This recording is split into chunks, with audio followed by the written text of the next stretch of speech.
The heavy rain drummed relentlessly against the black umbrellas that surrounded Martha's open grave. The priest was saying something about eternal peace, but the wind snatched his words away before they could reach me. I stood there, 74 years old, feeling the cold seep into my bones, staring down at the polished mahogany casket that held my wife of 48 years. My heart felt hollow, a hollow that only a love spanning nearly half a century leaves behind when it is suddenly and violently ripped away. The police called it a tragic accident. They said the brakes on her old Volvo had simply given out on the steep, winding road of Miller's Pass.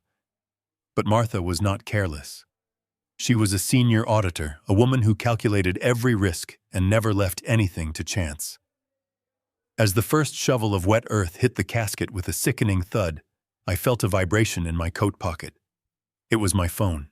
Nobody calls a grieving husband during his wife's burial unless it is an absolute emergency.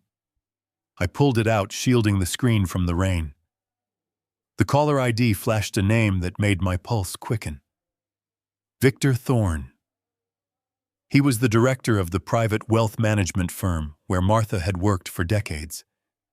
I stepped away from the mourners, turning my back to the wind, and answered the call. Victor. I whispered, my voice cracking. We are burying her right now. Harrison Victor's voice was frantic, breathless, completely lacking his usual corporate composure. Listen to me very carefully. You need to leave the cemetery right now. Get to my office immediately. Do not tell anyone where you are going. I opened Martha's private safe. I found something, Harrison. You are in immediate danger. My blood ran cold. The rain suddenly felt like ice against my neck. Danger.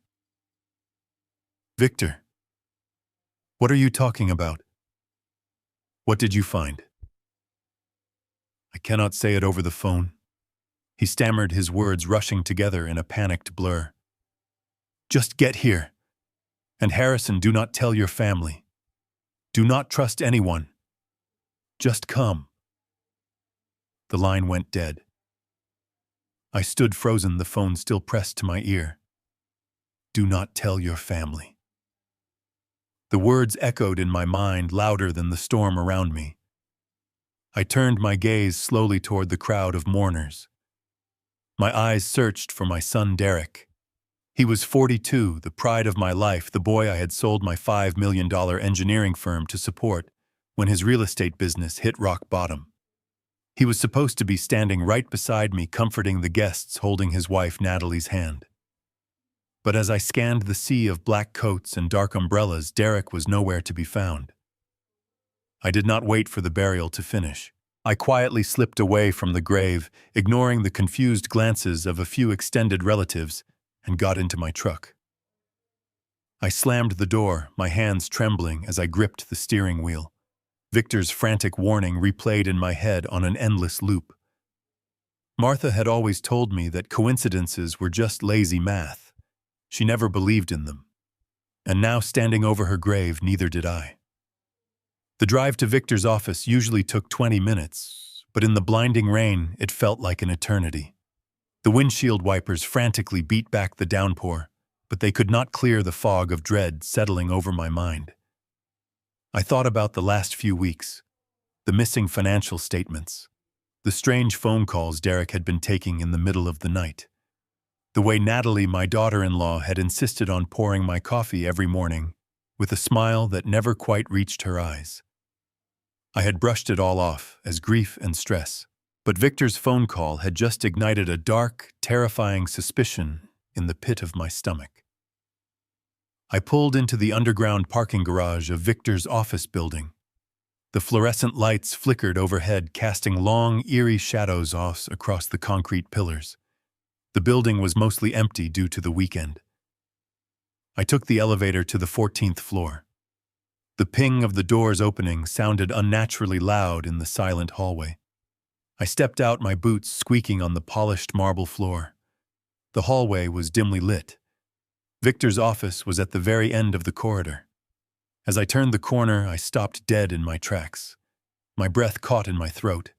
I pressed my back against the cold wall, my heart hammering furiously against my ribs. There, standing in front of Victor's heavy oak door, was a figure in a dark raincoat. The man was holding a heavy steel crowbar, trying to wedge it between the door and the frame. He was grunting, throwing his weight against the wood, desperate to break the lock. I slowly leaned forward to get a better look at his face. The man turned his head, frustrated by the stubborn lock, and the dim hallway light caught his features perfectly. It was Derek, my own son, the boy I had taught to ride a bike, the man whose debts I had paid off just a year ago, the son who was supposed to be standing by his mother's grave weeping for her loss. Instead, he was here a few miles away, trying to break into the office of the man who had just warned me that my life was in danger. "Derek," I said. My voice was barely a whisper, but in that silent corridor it sounded like a gunshot. He froze. The heavy steel crowbar slipped from his gloved hands and clattered against the marble floor. The sound echoed off the walls, a harsh metallic ringing that seemed to vibrate right through my chest. He turned around slowly. His face was pale, his eyes wide and bloodshot. For a second, just a fraction of a second, I saw something in his expression that I had never seen before. It was not surprise. It was panic. Pure, unadulterated panic. But then, as quickly as it appeared, the panic vanished. His face crumpled. His shoulders heaved and he let out a choked, guttural sob. "Dad!" He cried out, his voice cracking. He stumbled forward, closing the distance between us, and threw his arms around my shoulders. He buried his face in my coat, weeping uncontrollably. I stood there, stiff as a board, my arms hanging uselessly at my sides. The smell of rain and expensive cologne clung to his suit. This was my son, my flesh and blood. But as he clung to me, all I could hear was Victor's terrified voice warning me of danger. "What are you doing here, Derek?" I asked, my tone flat, devoid of the warmth he was probably expecting. "You are supposed to be at the cemetery. You are supposed to be saying goodbye to your mother." He pulled back, wiping his wet face with the back of his hand. "I know, Dad. I know," he stammered, his chest heaving. I could not take it. Watching them lower her into the ground, it broke me. I had to leave. I drove around blindly until I ended up here. "You ended up here with a crowbar trying to break into Victor Thorne's office," I pressed, keeping my eyes locked on his. "Do not lie to me, Derek. Not today." He shook his head frantically, his eyes pleading.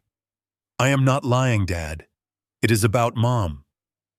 A few weeks ago, she told me she kept a private journal, a family diary.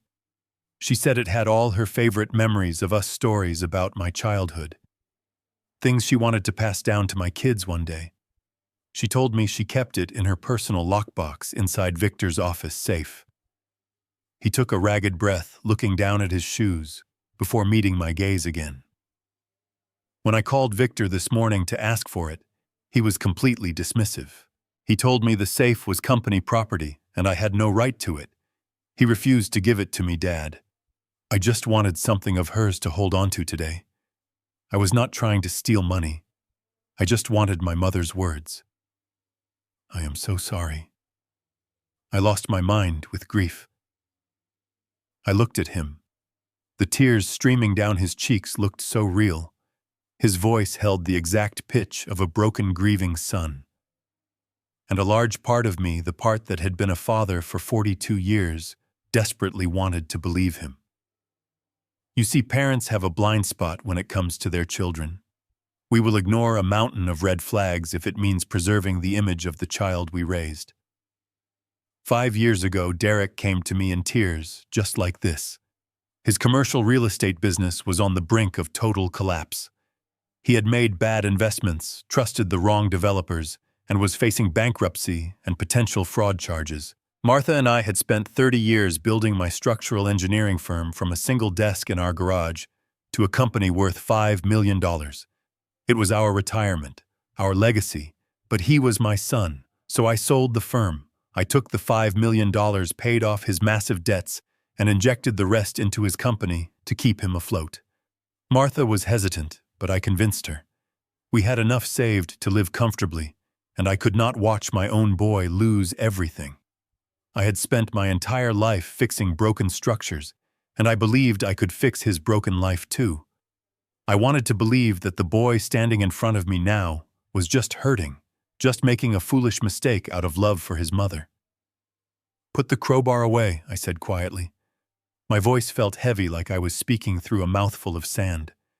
He nodded quickly, reaching down to grab the tool. "I am sorry, Dad. I really am. I should go back. Natalie is probably terrified, wondering where I went." "Yes," I said. "Go back to your wife. Go home, Derek. Do not do anything else stupid today. I will speak with Victor about the diary." "Thank you, Dad," he whispered. He hugged me one more time, his grip tight. As he walked past me toward the elevator, I watched his reflection in the glass panels. His posture straightened almost instantly. The trembling in his shoulders stopped. The weeping ceased. He stepped into the elevator, the doors slid shut, and I was left alone in the silent hallway. I turned my attention back to the heavy oak door. The wood around the lock was splintered from Derek's efforts, but the door was actually slightly ajar. The lock had already been disengaged. Derek had not needed to break in. He was just frustrated by a secondary deadbolt, or perhaps he had already finished whatever he aimed to do. I pushed the door open. The hinges whined softly. I stepped into the reception area. The lights were off, the only illumination coming from the gray stormlight, filtering through the large floor-to-ceiling windows.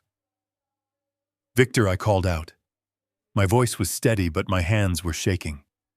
"Victor, it is Harrison. I am here." There was no answer. I walked past the receptionist's desk and entered his private office. The room was cold. The leather chairs were empty. The large mahogany desk was completely cleared off, save for a single desk lamp. I looked over at the corner where the heavy steel safe was embedded into the wall. The heavy metal door was swung wide open. Victor was nowhere to be found. I stood alone in the dark office, listening to the rain beat against the glass, and realized I was entirely on my own. I unlocked the front door and pushed it open, stepping out of the harsh storm and into the deceptive warmth of the foyer. The house smelled faintly of cinnamon and roasted chicken. It was a domestic illusion that made my stomach churn. I slowly peeled off my wet coat, hanging it on the brass hook by the door. The sound of the television drifted from the living room, muffled and low. As I walked down the hallway, the hardwood floors creaking familiarly under my weight, Natalie emerged from the kitchen. She was wearing a soft gray cardigan, her dark hair pulled back in a loose bun that was undoubtedly styled to look like she had been crying all day. Her eyes were artificially red around the rims. "Harrison," she gasped softly, rushing toward me with her arms extended. "We were so worried. Derek told me you had to leave the cemetery. Are you all right? You look completely frozen." I let her embrace me. Her perfume, a sharp floral scent, filled my nose. It took every ounce of self-control I possessed not to push her away. I patted her back stiffly. "I am fine, Natalie. It was just too much for me. The rain, the dirt hitting the wood. I had to get away for a while." "Oh, you poor thing," she cooed, pulling back and giving me a look of deep, practiced sympathy. "Derek is upstairs lying down. He is absolutely devastated. Come sit in the kitchen. I made you something warm." I followed her into the brightly lit room. The granite countertops were spotless.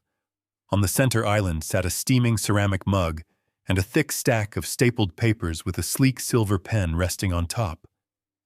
"Sit down," she urged, gently pulling out a stool for me. "I brewed your favorite chamomile tea. You need to warm your bones before you catch a cold.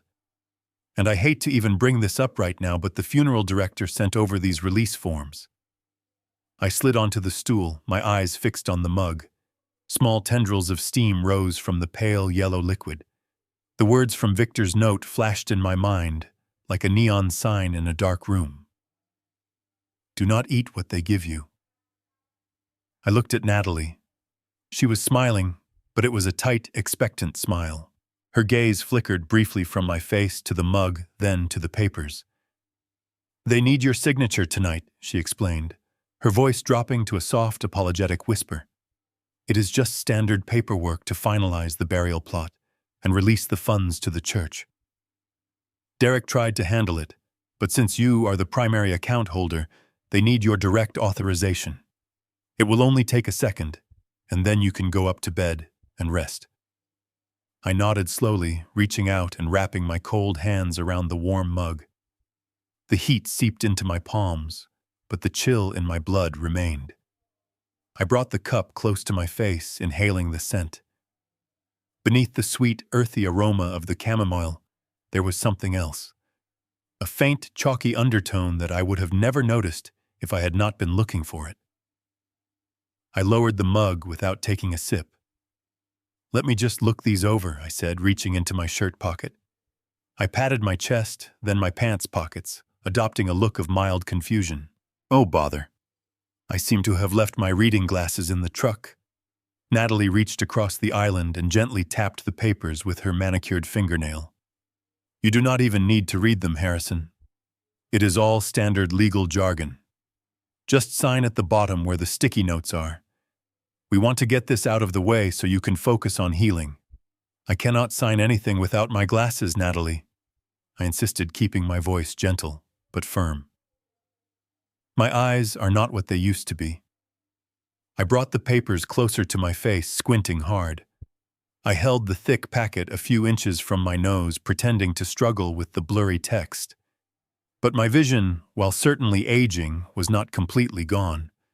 Through the deliberate squint, the bold black letters at the top of the first page came into sharp focus. This was not a funeral release form. There was no mention of a cemetery, a burial plot, or a church. The document was titled Comprehensive General Medical and Financial Power of Attorney. My heart pounded against my ribs like a trapped bird. I scanned the dense paragraphs below. It was an absolute surrender. By signing this document, I would be legally declaring myself mentally unfit. I would be granting my son, Derek Ward, irrevocable control over my health care decisions, my bank accounts, my property, and the entire $6 million family trust. I had spent my life building. If I put my name on that dotted line, Derek could sell this house from under my feet, drain my accounts by morning, and lock me away in a care facility before the weekend was over. They were not just stealing from me. They were erasing me. I looked up at Natalie. She was watching me intently, her fingers drumming a silent, impatient rhythm on the granite countertop. Her mask of sympathy was beginning to crack, revealing a cold, calculating anticipation underneath. I needed to destroy the documents, but I could not let her know that I understood what they were. I shifted my weight on the stool, fumbling with the papers awkwardly. As I reached forward to grab the silver pen, I let my elbow strike the side of the heavy ceramic mug. The cup tipped over instantly. The scalding hot laced tea flooded across the kitchen island, a tidal wave of yellow liquid that swallowed the stack of documents. Natalie shrieked, jumping back as the hot liquid ruined the crisp pages.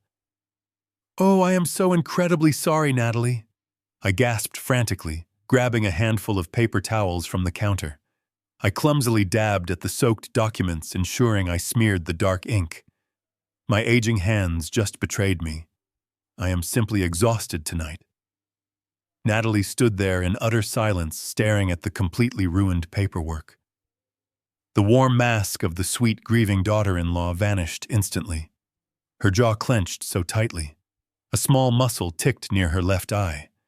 For a terrifying second, I thought she was going to strike me. She took a jagged breath, forcing her shoulders to drop. "It is absolutely fine, Harrison," she said, her voice tight and clipped. "It was just an accident. I will have the funeral director print a new set tomorrow. Head upstairs to bed now. You have had a very long, tragic day."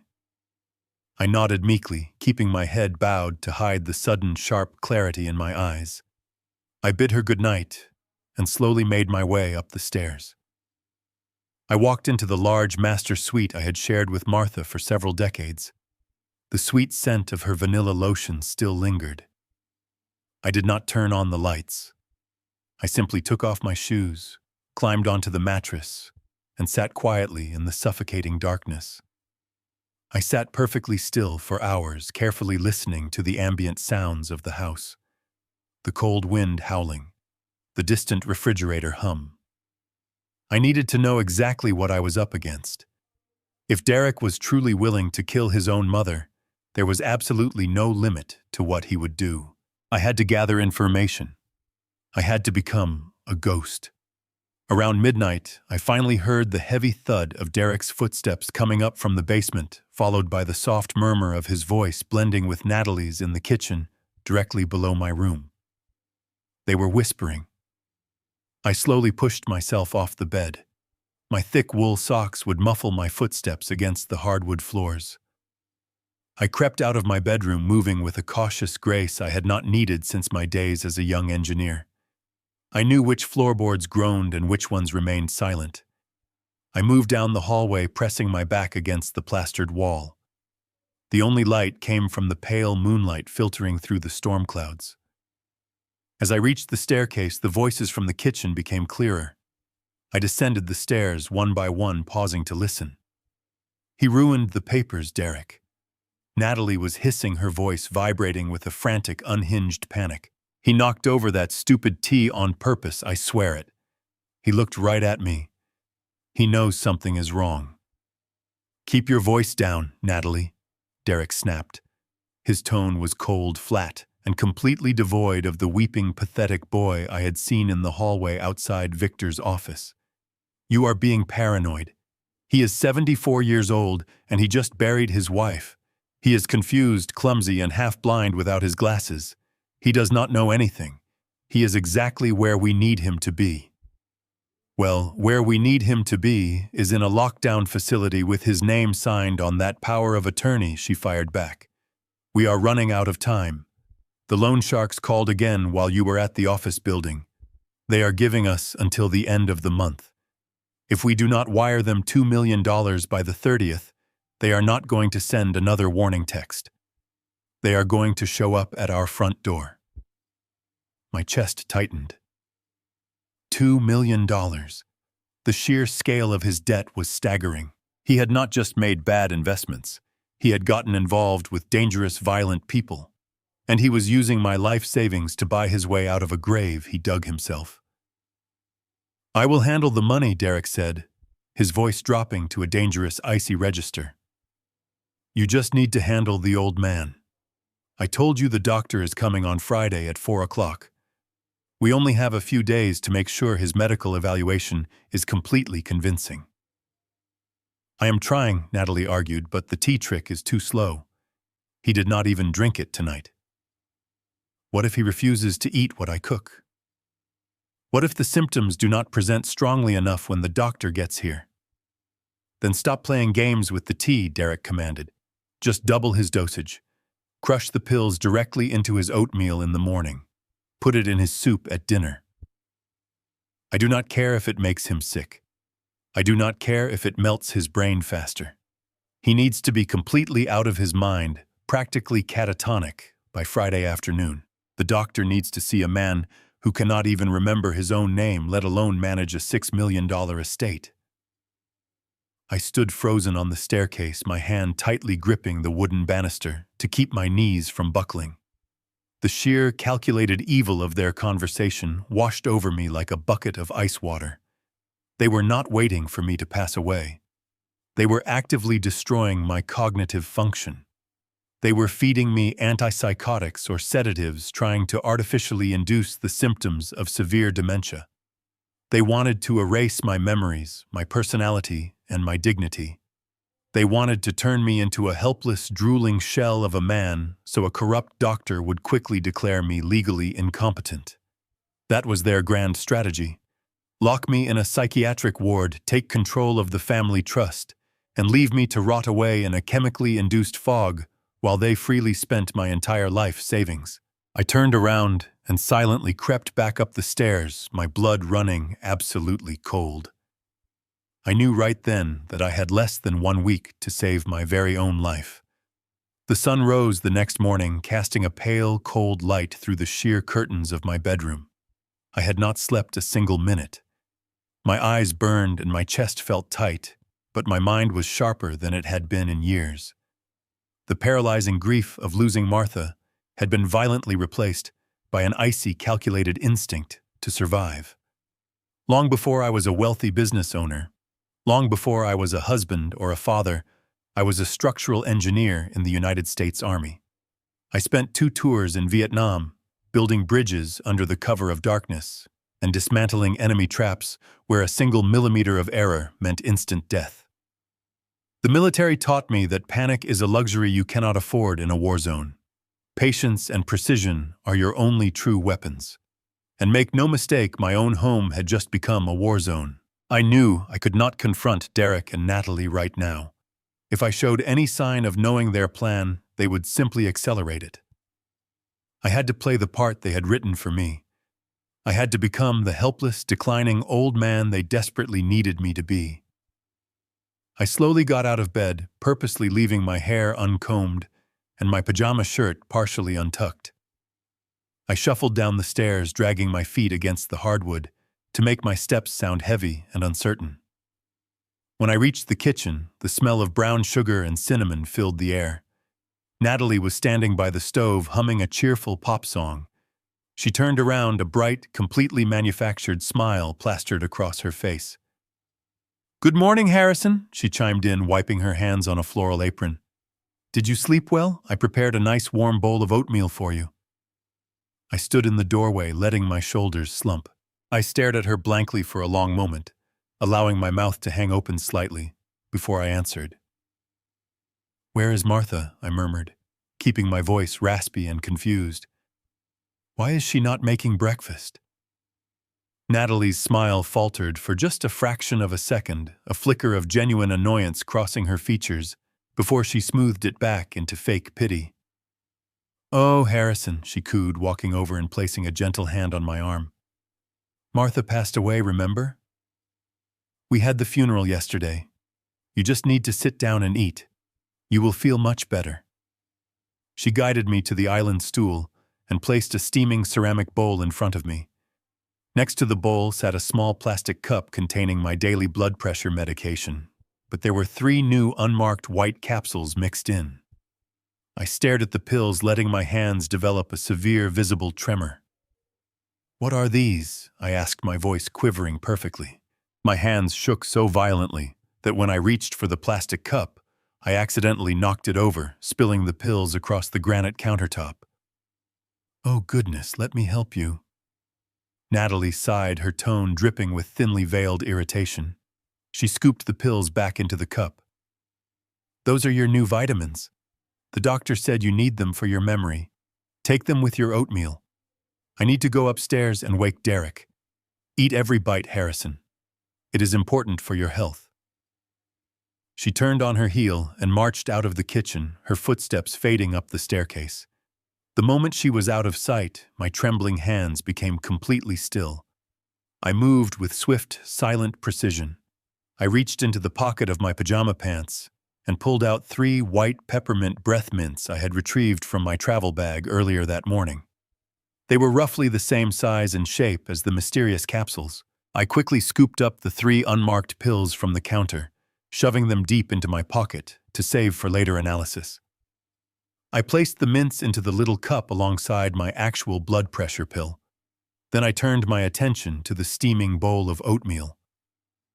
Derek had explicitly told her to double the dosage and crush it directly into my food. I could not risk eating even a single spoonful. I grabbed the bowl, walked silently over to the sink, and dumped the entire portion of thick oatmeal straight down the drain.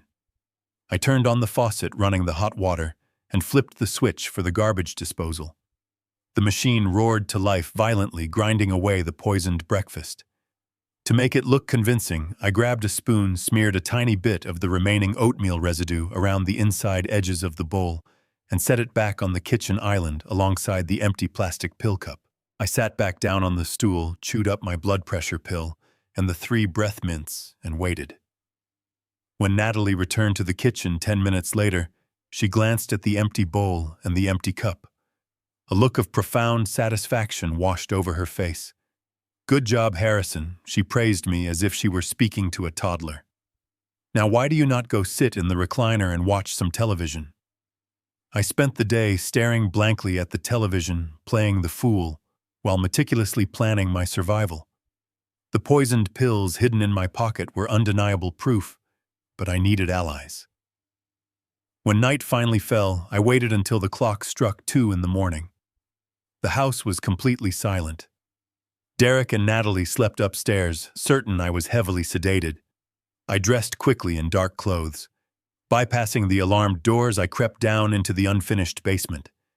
I navigated the shadows, perfectly reaching a small egress window hidden behind the furnace. I forced the stiff latch open and squeezed my shoulders through the narrow opening, pulling myself out into the cold grass. I closed it silently. Moving through the dark trees, I had a meeting that would change everything. The crisp night air bit my face as I navigated the woods behind my property. I walked nearly 2 miles through still underbrush to reach the county highway. I kept my head down, my heavy work boots sinking deeply into the soft mud, my mind entirely focused on the destination. Earlier, using a prepaid cell phone hidden in my garage, I managed to contact Victor.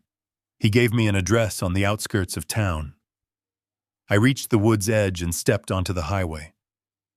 Down the road, a neon sign cut through the dark.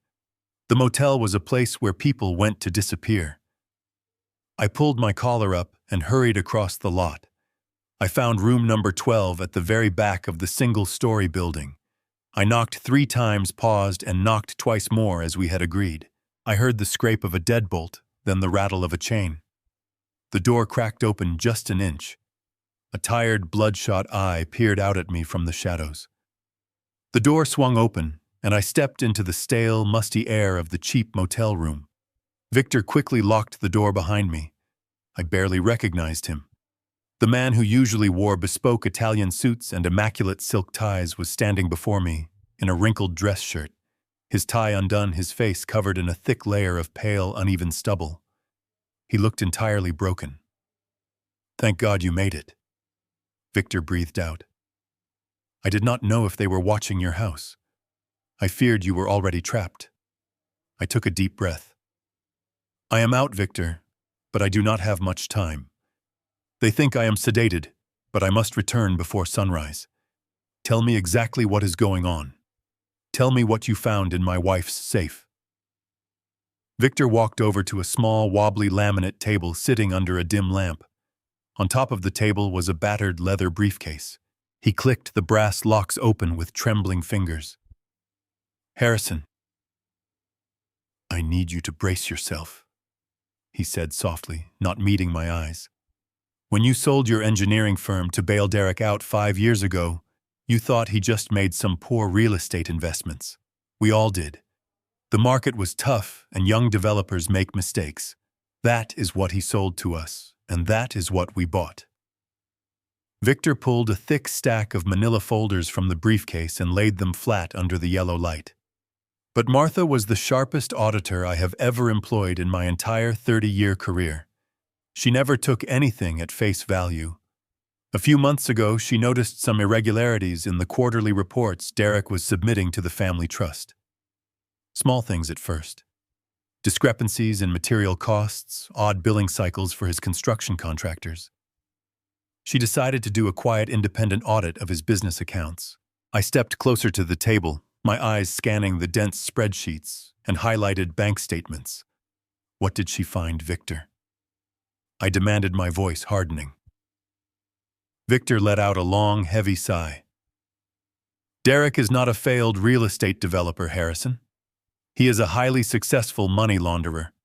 These documents prove that he set up a complex web of offshore shell companies. He used the $5 million you gave him not to pay off legitimate debts, but to establish a network to wash dirty money for a highly organized, violent criminal syndicate. The loan sharks he owes money to are not typical lenders. They are dangerous cartel associates. And worse, he used your family trust as the ultimate clean front. For the past 2 years, he has been quietly draining your $6 million retirement fund to cover his massive losses when his illegal shipments were seized by the authorities. I stared at the papers, the numbers blurring together, as the horrific reality washed over me. My son was not just a greedy, ungrateful child. He was a deeply entrenched criminal who had risked the lives and livelihoods of his own parents to serve a criminal empire. Every smile, every family dinner, every moment of apparent gratitude was nothing but a calculated performance to keep us completely blind to his massive, sweeping financial crimes. I felt a sudden violent urge to vomit, but I forced it down, clenching my jaw until my teeth ached.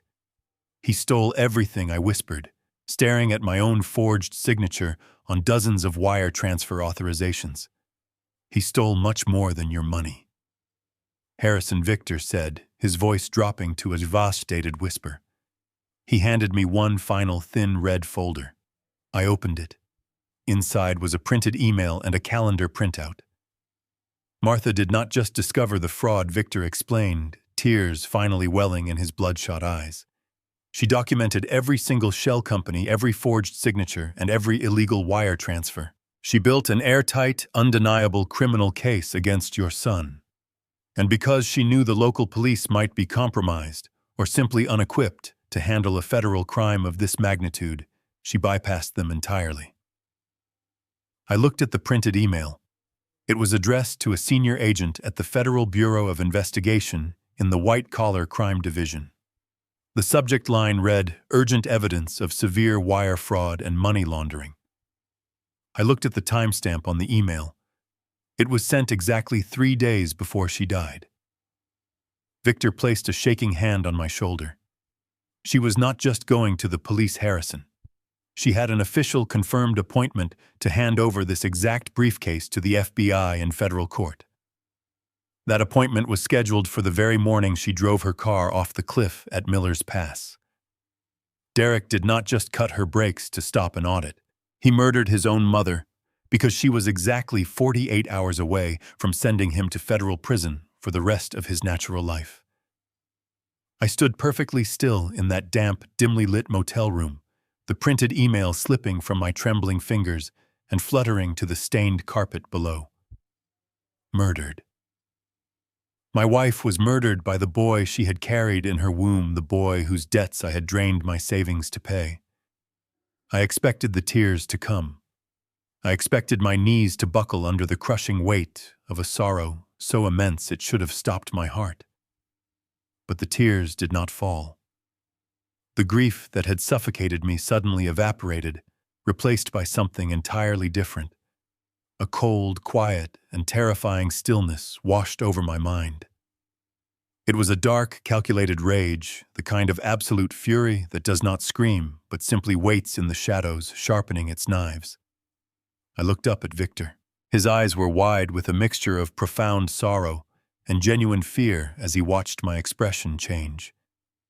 "There is more, Harrison," he whispered, his voice trembling slightly. "I need to tell you about the police investigation.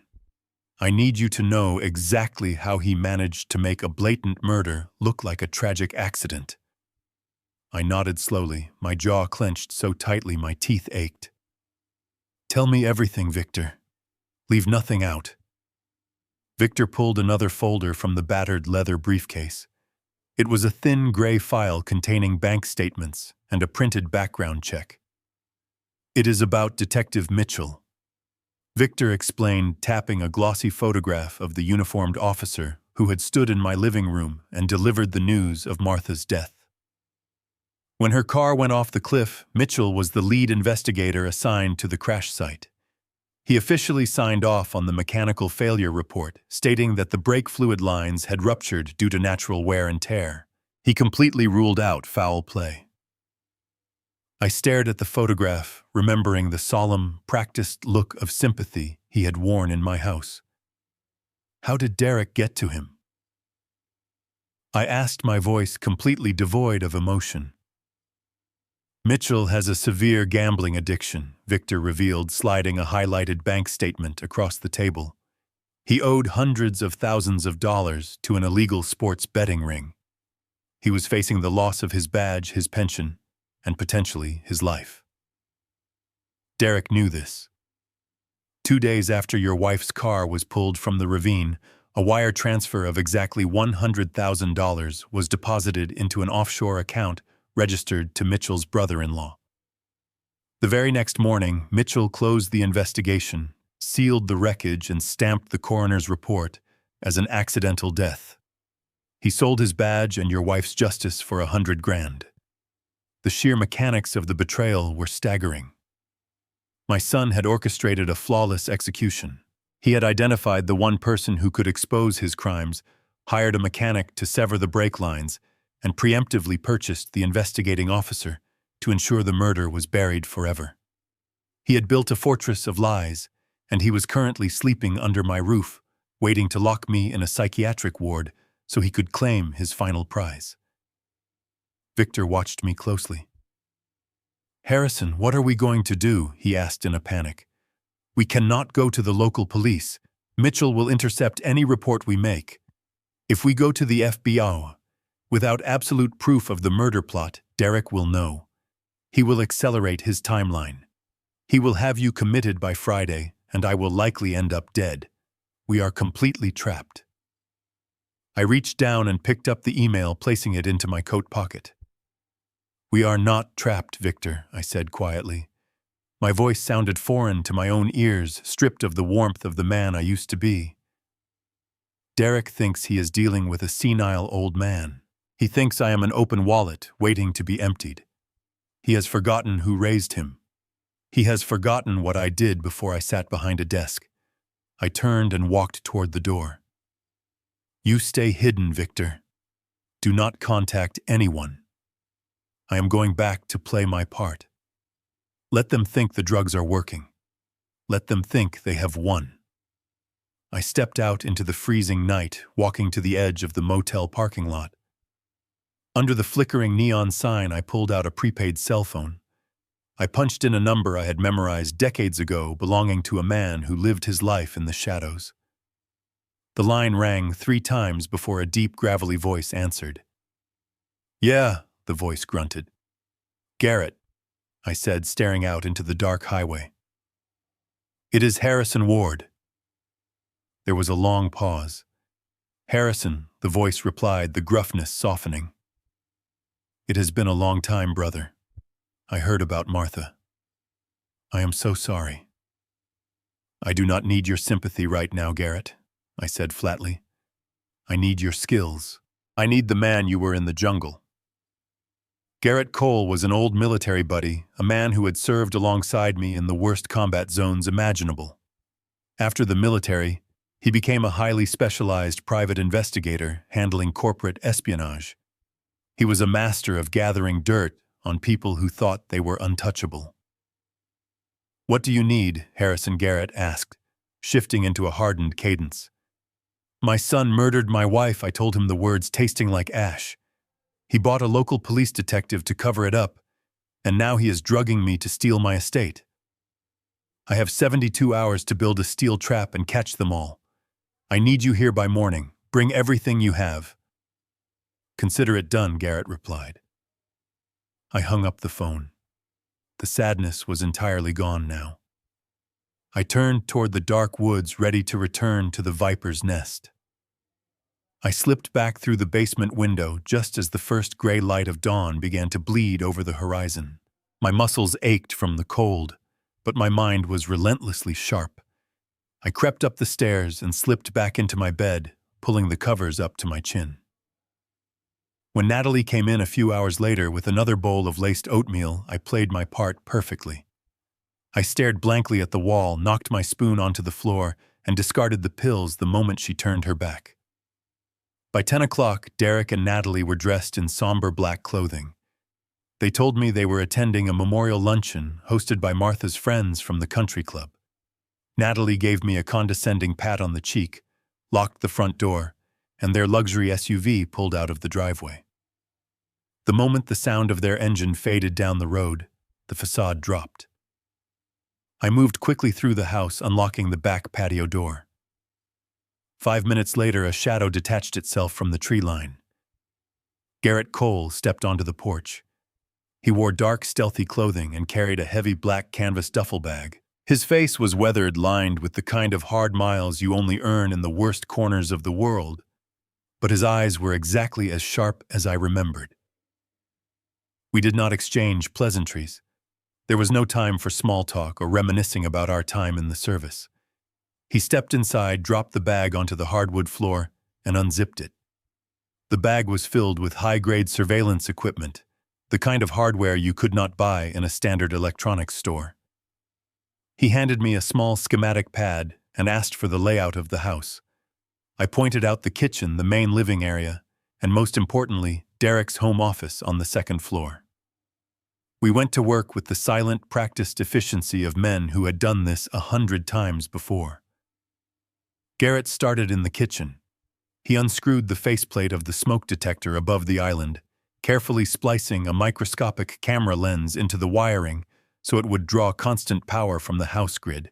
He positioned it perfectly to capture the granite countertop where Natalie prepared my food and crushed those terrible pills. Then we moved to the living room. Garrett embedded an audio transmitter inside the base of a heavy brass floor lamp near the sofa, a spot where Derek frequently sat to make his evening phone calls. I watched Garrett work, admiring his steady hands. He moved like a ghost, leaving absolutely no trace of his presence. No dust was disturbed, no screws were stripped. The real challenge was Derek's home office. The room was locked, but Garrett picked the heavy brass deadbolt in less than 10 seconds. We stepped inside.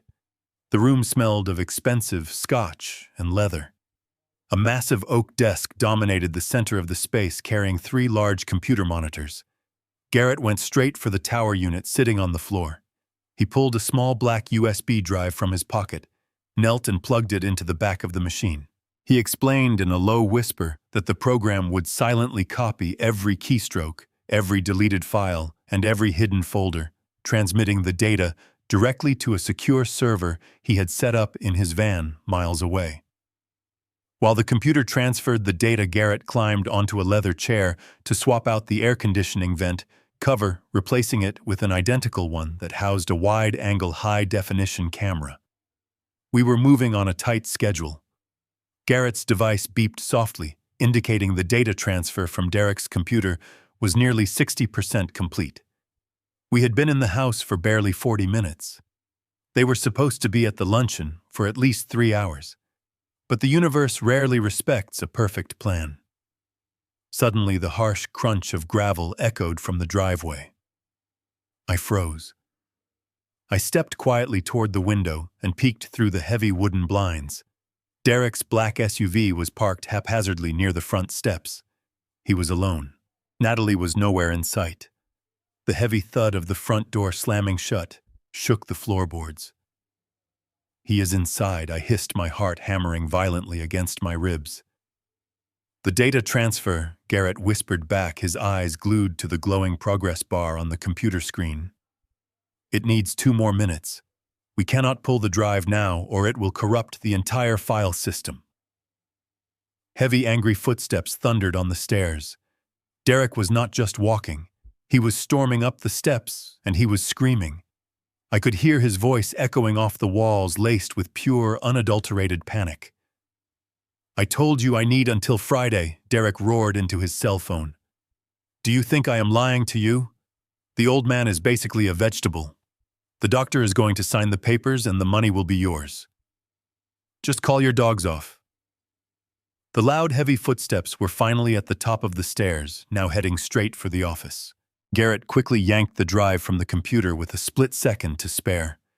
There was absolutely no time left to run for the hallway or the guest bedroom. I grabbed Garrett tightly by the shoulder and shoved him roughly toward the large walk-in storage closet, situated just behind Derek's massive oak desk. We threw ourselves into the cramped, dark space, pulling the louvered wooden door shut, just as the brass doorknob to the office violently turned. The heavy oak door swung open, smashing forcefully against the drywall. Garrett and I stood shoulder to shoulder in the pitch-black closet, both of us scarcely daring to draw a breath, as Derek paced the room like a caged animal, barking desperate, trembling promises to the merciless killers on the other end of the line. Derek's voice vibrated through the closet door, a desperate sound that betrayed how deep in the criminal underworld he truly was. Garrett and I stood frozen in the stifling darkness, the air growing thick in our lungs. We listened to the heavy thud of Derek pacing back and forth across the rug just inches from where we hid. He slammed his fist violently against the solid oak desktop, causing the room to shudder. "Give me until Friday," he growled into the receiver, his breath ragged. "The doctor will sign the medical power of attorney, and I will have unrestricted access to the trust. You will get every penny I owe you. Just do not come near my house." He ended the call with a sharp press of a button. We heard the clinking of crystal as he poured a measure of scotch, drank it in one gulp, and stormed out, slamming the door behind him. Garrett and I waited for 10 agonizing minutes in total silence before pushing the door open. We did not exchange a single word. Garrett simply packed his tools, gave me a solemn nod, and slipped out through the second-story window, climbing down the oak trellis to the ground below. I was alone again, but the house was no longer a blind cage. It was fully wired. Every room was now a trap waiting to be sprung. It was time for me to give my son and his wife the performance of a lifetime. When Natalie returned an hour later, she found me sitting cross-legged in the middle of the living room floor. I had purposely untied my shoes, misaligned the buttons on my sweater, and was staring blankly at a television screen that was not even turned on. I let my jaw hang slightly slack, my eyes unfocused. She dropped her purse onto the sofa and let out a loud sigh of pure disgust. "Harrison, what on earth are you doing on the floor?" She snapped, her voice devoid of the sweet tone she used when others were around. I slowly turned my head to look at her, making sure my eyes registered absolutely zero recognition. "Who are you?" I asked, my voice trembling. I looked around the room as if I had never seen it before. "Where is my wife? When is Martha coming home from the store? I need to ask Susan to help me find my keys." Susan was the name of a neighbor who moved away 20 years ago. Natalie stopped in her tracks, a wicked smile slowly spreading across her face. She actually believed the heavy doses of antipsychotics had finally broken my brain. "Oh, you are completely gone, are you not?" she mocked, laughing coldly. She walked right past me, intentionally kicking my foot out of her way with her expensive leather boot. "You are absolutely pathetic. An entire life of building buildings and making money, and now you are just a useless idiot sitting on my floor." I let out a soft whimper, curling my shoulders inward like a frightened child. But beneath that cowardly posture, my mind was racing with absolute clarity. I knew the micro-camera hidden inside the smoke detector was capturing every single word of her cruel taunts. Later that evening, the abuse escalated from verbal mockery to physical violence. I was slowly shuffling past the fireplace mantel, dragging my feet heavily against the hardwood floor. Resting on the center of the mantelpiece was a beautiful silver-framed photograph of Martha and me, taken on our 30th wedding anniversary. I reached my hand out, my fingers trembling slightly as they brushed against the cool glass of the frame. Suddenly, a sharp, blistering pain erupted across the back of my hand. The loud crack of skin striking skin echoed through the quiet living room. Natalie had marched up right behind me and slapped my hand away with brutal force. My knuckles collided with the heavy brick of the fireplace, scraping the skin raw. "Do not touch that, you crazy old fool," she spat, her eyes flashing with venomous anger. "You are going to break it with your clumsy hands. Go sit in your chair and stare at the wall where you belong." She grabbed me roughly by the shoulder, her fingernails digging painfully through the fabric of my sweater, and shoved me hard toward the leather recliner. I stumbled purposefully, allowing my knees to buckle, and collapsed awkwardly into the chair. I brought my stinging hand to my chest, letting out a pitiful, broken sob, hiding my face in my palms. It was the ultimate humiliation, for a man who had spent his life providing. But as I peered through the gaps in my fingers, staring past her angry face, I looked directly at the small decorative clock on the bookshelf. Inside the number 12 on that dial was another hidden lens. The next morning brought the final, undeniable piece of the puzzle. I shuffled into the kitchen at exactly 8 o'clock, playing the part of the obedient, broken elder. Natalie was standing at the granite island, her back turned to me as she prepared my breakfast. I paused near the doorway, staying perfectly silent, watching her reflection in the polished stainless steel surface of the double oven. She pulled a heavy marble rolling pin from the bottom drawer. Next to my steaming bowl of scrambled eggs sat the small plastic cup containing my blood pressure pill and the 3 unmarked, highly toxic antipsychotic capsules Derek had procured. With a look of absolute cold indifference, she took the heavy marble pin and viciously crushed the white capsules against the granite countertop. She ground them down until they were nothing but a fine powder, and then used the edge of a knife to scrape the toxic poison directly into my food, stirring it thoroughly to hide the evidence. A sick smirk danced on her lips as she carried the poisoned bowl toward me. She had absolutely no idea that the camera installed in the ceiling fixture above her had just captured every single motion in stunning high definition. I waited until she turned her back to load the dishwasher, grabbed the ceramic bowl, and silently scraped the poisoned eggs into a small plastic bag I had hidden in my pocket. I smeared a tiny amount of yolk across the rim of the bowl and left it on the island. When Natalie turned around and saw the empty bowl, her fake, sickeningly sweet smile returned. She praised me like a dog that had performed a trick. I shuffled back to my bedroom, locking the door behind me, and sat on the edge of the mattress. I pulled the prepaid burner phone from beneath the floorboard under my bed. It was just past noon when the screen lit up with an incoming call from Garrett. I answered on the first ring. "Do you have it?" I asked, keeping my voice low and tight. "Yeah, I have it," Garrett replied. His voice was unusually heavy, even for a man who had seen the worst of humanity. I pulled a massive favor with a contact at a private toxicology lab. He ran the 3 white capsules you slipped to me last night through a mass spectrometer. Harrison. I need you to sit down for this. I am sitting, Garrett. Tell me what my son has been feeding me. There was a long pause on the other end of the line. The sound of Garrett taking a slow, deep breath echoed through the small speaker. "It is a drug called haloperidol," he finally said, pronouncing the clinical name with a cold precision. "But it is an incredibly massive dose. We are talking about 50 milligrams per capsule, Harrison. That is not a vitamin. That is a chemical weapon." I gripped the phone tighter, my knuckles turning white. "What exactly does it do, Garrett? What is it supposed to treat?" "Haloperidol is a high-potency, typical antipsychotic," Garrett explained, reading directly from the lab report. "In small, tightly controlled doses, it is used to treat severe schizophrenia or acute psychotic episodes. But giving a dose this massive to a perfectly healthy 74-year-old man is basically a death sentence for your cognitive function. It forcefully blocks the dopamine receptors in your brain.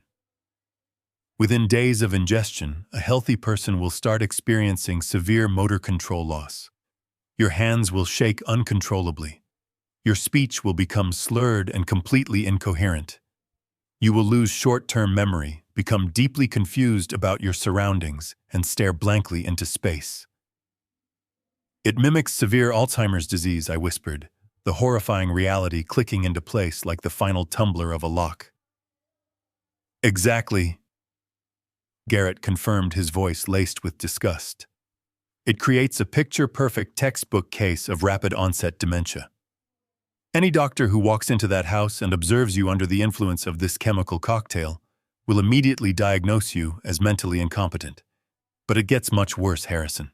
I closed my eyes, bracing myself against the cold wall of my bedroom. "Tell me." "Haloperidol is not just a temporary sedative," Garrett continued. "At the extreme dosage Natalie has been slipping into your food, the effects are not entirely reversible. Prolonged exposure causes severe neurotoxicity. It begins to systematically kill the neurons in your brain. If you had actually been eating those poisoned meals every day by the time Friday rolled around, you would not just be acting like you had dementia. You would actually have permanent, irreversible brain damage. You would spend the rest of your life trapped inside a broken mind, completely unable to care for yourself, unable to remember your own name, and entirely dependent on the very people who destroyed you.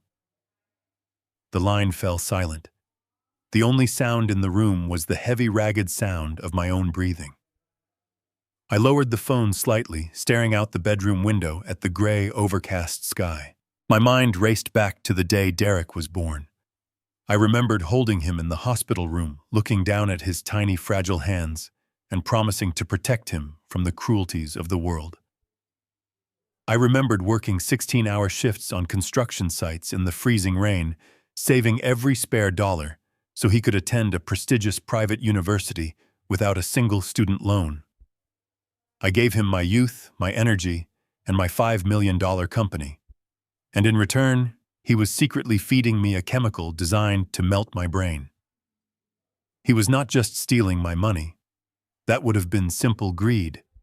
A thief takes your wallet and runs away. But Derek was doing something infinitely more sinister. He was actively, methodically erasing my humanity. He wanted to trap me in a living nightmare, turning me into a drooling, senseless husk, just so he could casually sign his name on my bank accounts and pay off his criminal debts. The profound evil of his plan was almost too massive to comprehend. He had murdered my wife to silence her, and now he was destroying my mind to steal my legacy. Harrison Garrett's voice pulled me back from the dark abyss of my thoughts. "Are you still there?" "I am here, Garrett." I answered, my voice terrifyingly calm. It was the absolute calm of a man who had nothing left to lose. "We have everything we need," Garrett said. The camera in the kitchen recorded her crushing the pills.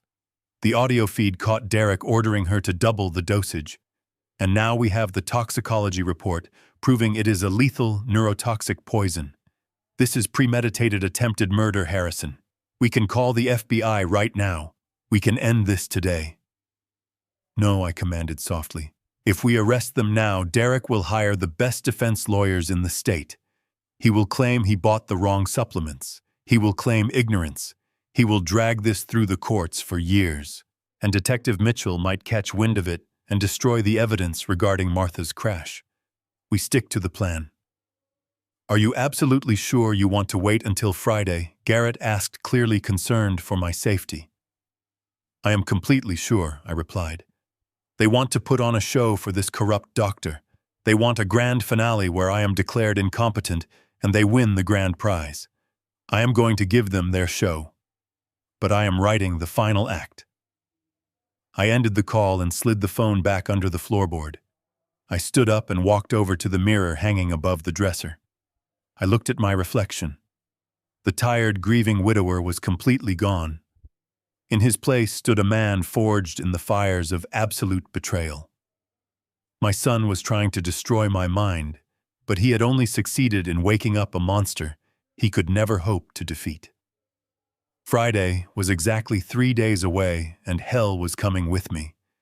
Wednesday morning dragged by with agonizing slowness. I continued to play the broken, sedated old man, shuffling aimlessly and staring blankly out the windows. Natalie watched me with a mix of disdain and triumph, entirely convinced her chemical cocktail was working flawlessly. Little did she know I was mentally mapping their downfall. At exactly 2 o'clock, while Natalie showered, the burner phone vibrated against my thigh. I retreated to my bedroom, locked the heavy wooden door, and answered the call. It was Garrett. His voice crackled over the secure line, humming with a tense electric energy. He had spent the last 24 hours relentlessly hammering against the firewall of Derek's home server. The USB drive we plugged into his computer was not just copying files. It was actively sniffing out his keystrokes, hunting for the master password to his encrypted storage drives. Garrett told me the encryption was military grade, something Derek must have purchased from his underground connections. But Garrett was a ghost in the machine, a man who had broken into overseas intelligence servers during our time working alongside government agencies. I finally cracked the main vault. Harrison Garrett said, the rapid clicking of a keyboard echoing loudly in the background. The keystroke logger caught him logging into a hidden administrative account late last night. Once I had the passphrase, I bypassed the local network firewall and established a secure remote tunnel directly into his hard drive. I am inside his entire digital life right now, and what I am seeing is absolutely staggering. I sat on the edge of my bed, staring at the floorboards. Tell me what is in there, Garrett. I need to know exactly how deep this infection goes. The silence on the other end of the line was heavy. Garrett let out a low whistle. It is a massive financial graveyard, he muttered. He is running a sophisticated international laundering operation. I am looking at spreadsheets detailing wire transfers to offshore accounts. He set up dozens of dummy corporations, construction companies that never built a single house, consulting firms that have no employees. They are all just empty vessels designed to clean millions of dollars in illicit cash. And the worst part is how he funded the initial infrastructure. He used your family trust as the primary collateral to open the offshore credit lines. He bled my accounts dry to finance his criminal enterprise, I stated, feeling a cold knot tighten in my stomach. Yes, Garrett confirmed. Every time he suffered a loss, every time a shipment was intercepted or a deal went bad, he drained funds directly from your retirement accounts to cover his tracks and keep the loan sharks away. But he was smart about it. He never transferred the money straight to his personal bank. He funneled it through a complex web of cryptocurrency wallets. I am tracking the digital ledger right now. He converted your life savings into untraceable digital coins, bounced them across dozens of anonymous servers around the world, and then deposited them into his hidden accounts. It is a financial maze designed to confuse any standard forensic accountant. But Martha was not a standard accountant. She must have caught a minor discrepancy in the initial withdrawal patterns and followed the thread all the way to the digital exchanges. That is why she was putting together that physical briefcase for the federal authorities. She had the physical bank statements that proved where the initial seed money came from. Derek knew that if she handed those documents over, the authorities would easily obtain subpoenas for the exchange platforms and tear his entire digital fortress down to the ground. Keep digging, Garrett. I urged my voice steady despite the rage boiling in my chest. If he is meticulous enough to build this kind of network, he is meticulous enough to keep records of everything. Check the deleted files. People like Derek always think dragging a file to the trash bin makes it disappear forever. They never realize that the data still exists on the physical drive until it is overwritten. You are reading my mind, Garrett replied. I am running a deep recovery scan on the unallocated space of his hard drive right now. It takes a massive amount of processing power, but my rigs are chewing through it. I am pulling up thousands of fragmented files, old emails, encrypted chat logs, digital receipts for burner phones. It is like sifting through the ashes of a burned-down building. Wait. Garrett stopped speaking. The rapid clicking of his keyboard suddenly ceased.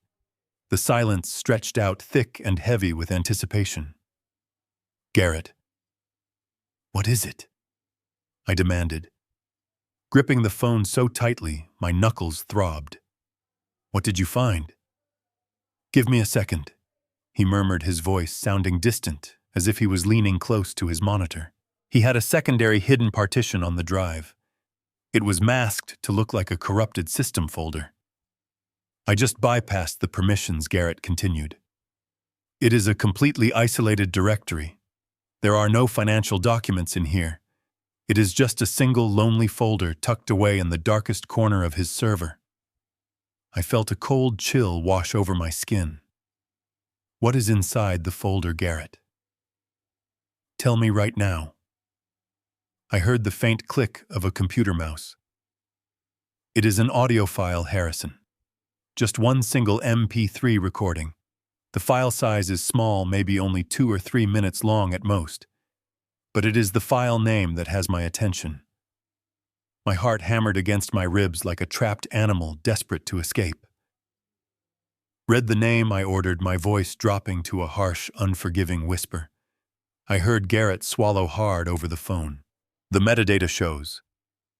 It was created exactly 4 days before Martha died." He explained, his tone completely devoid of any emotion, adopting the clinical detachment of a soldier delivering a casualty report. "The file is titled mechanic_deposit. Play it," I ordered. My voice was no longer my own. It was a hollow, scraped-out sound, like wind blowing through an empty canyon. I pressed the phone so hard against my ear that the plastic casing dug painfully into my skin. I needed to hear every syllable. I needed the undeniable truth burned into my mind so that I would never again feel a shred of pity for the boy I raised. I heard Garrett click his mouse. A harsh burst of static hissed through the small speaker, followed by the heavy rhythmic thrum of background noise. It sounded like an auto repair shop. I could hear the faint whine of a pneumatic drill and the clang of metal striking metal. Then a voice cut through the industrial hum. It was Derek. His tone was casual, laced with a terrifying arrogance. "Look, I do not care how you do it," Derek said, his voice crystal clear despite the ambient noise. "Just make sure it is completely untraceable. I am paying you a premium for a clean job." A second voice grunted in response. This voice was raspy thick with a lifetime of cheap cigarettes. "It is a 1998 Volvo," the mechanic replied. "The undercarriage is practically rusted through anyway. It will not take much to make it look like a tragic structural failure. I can weaken the primary fluid lines. Once she hits a steep incline and rides the pedal, the pressure will blow the seals completely. She will not have any stopping power." "Good," Derek responded without a single beat of hesitation. He was discussing the murder of his own mother with the same casual indifference he used to order a cup of coffee. "Cut the brake lines on the Volvo. Make it look like old age wear and tear. My mother drives it to the hills every Sunday. Just get it done." The recording clicked off, leaving nothing but the dead, heavy silence of my locked bedroom. I slowly lowered the phone from my ear. The device felt like it weighed 1,000 pounds. My legs gave out. I collapsed onto the edge of the mattress, my chest heaving as if the air had been violently sucked from the room. I tried to take a breath, but my throat closed up.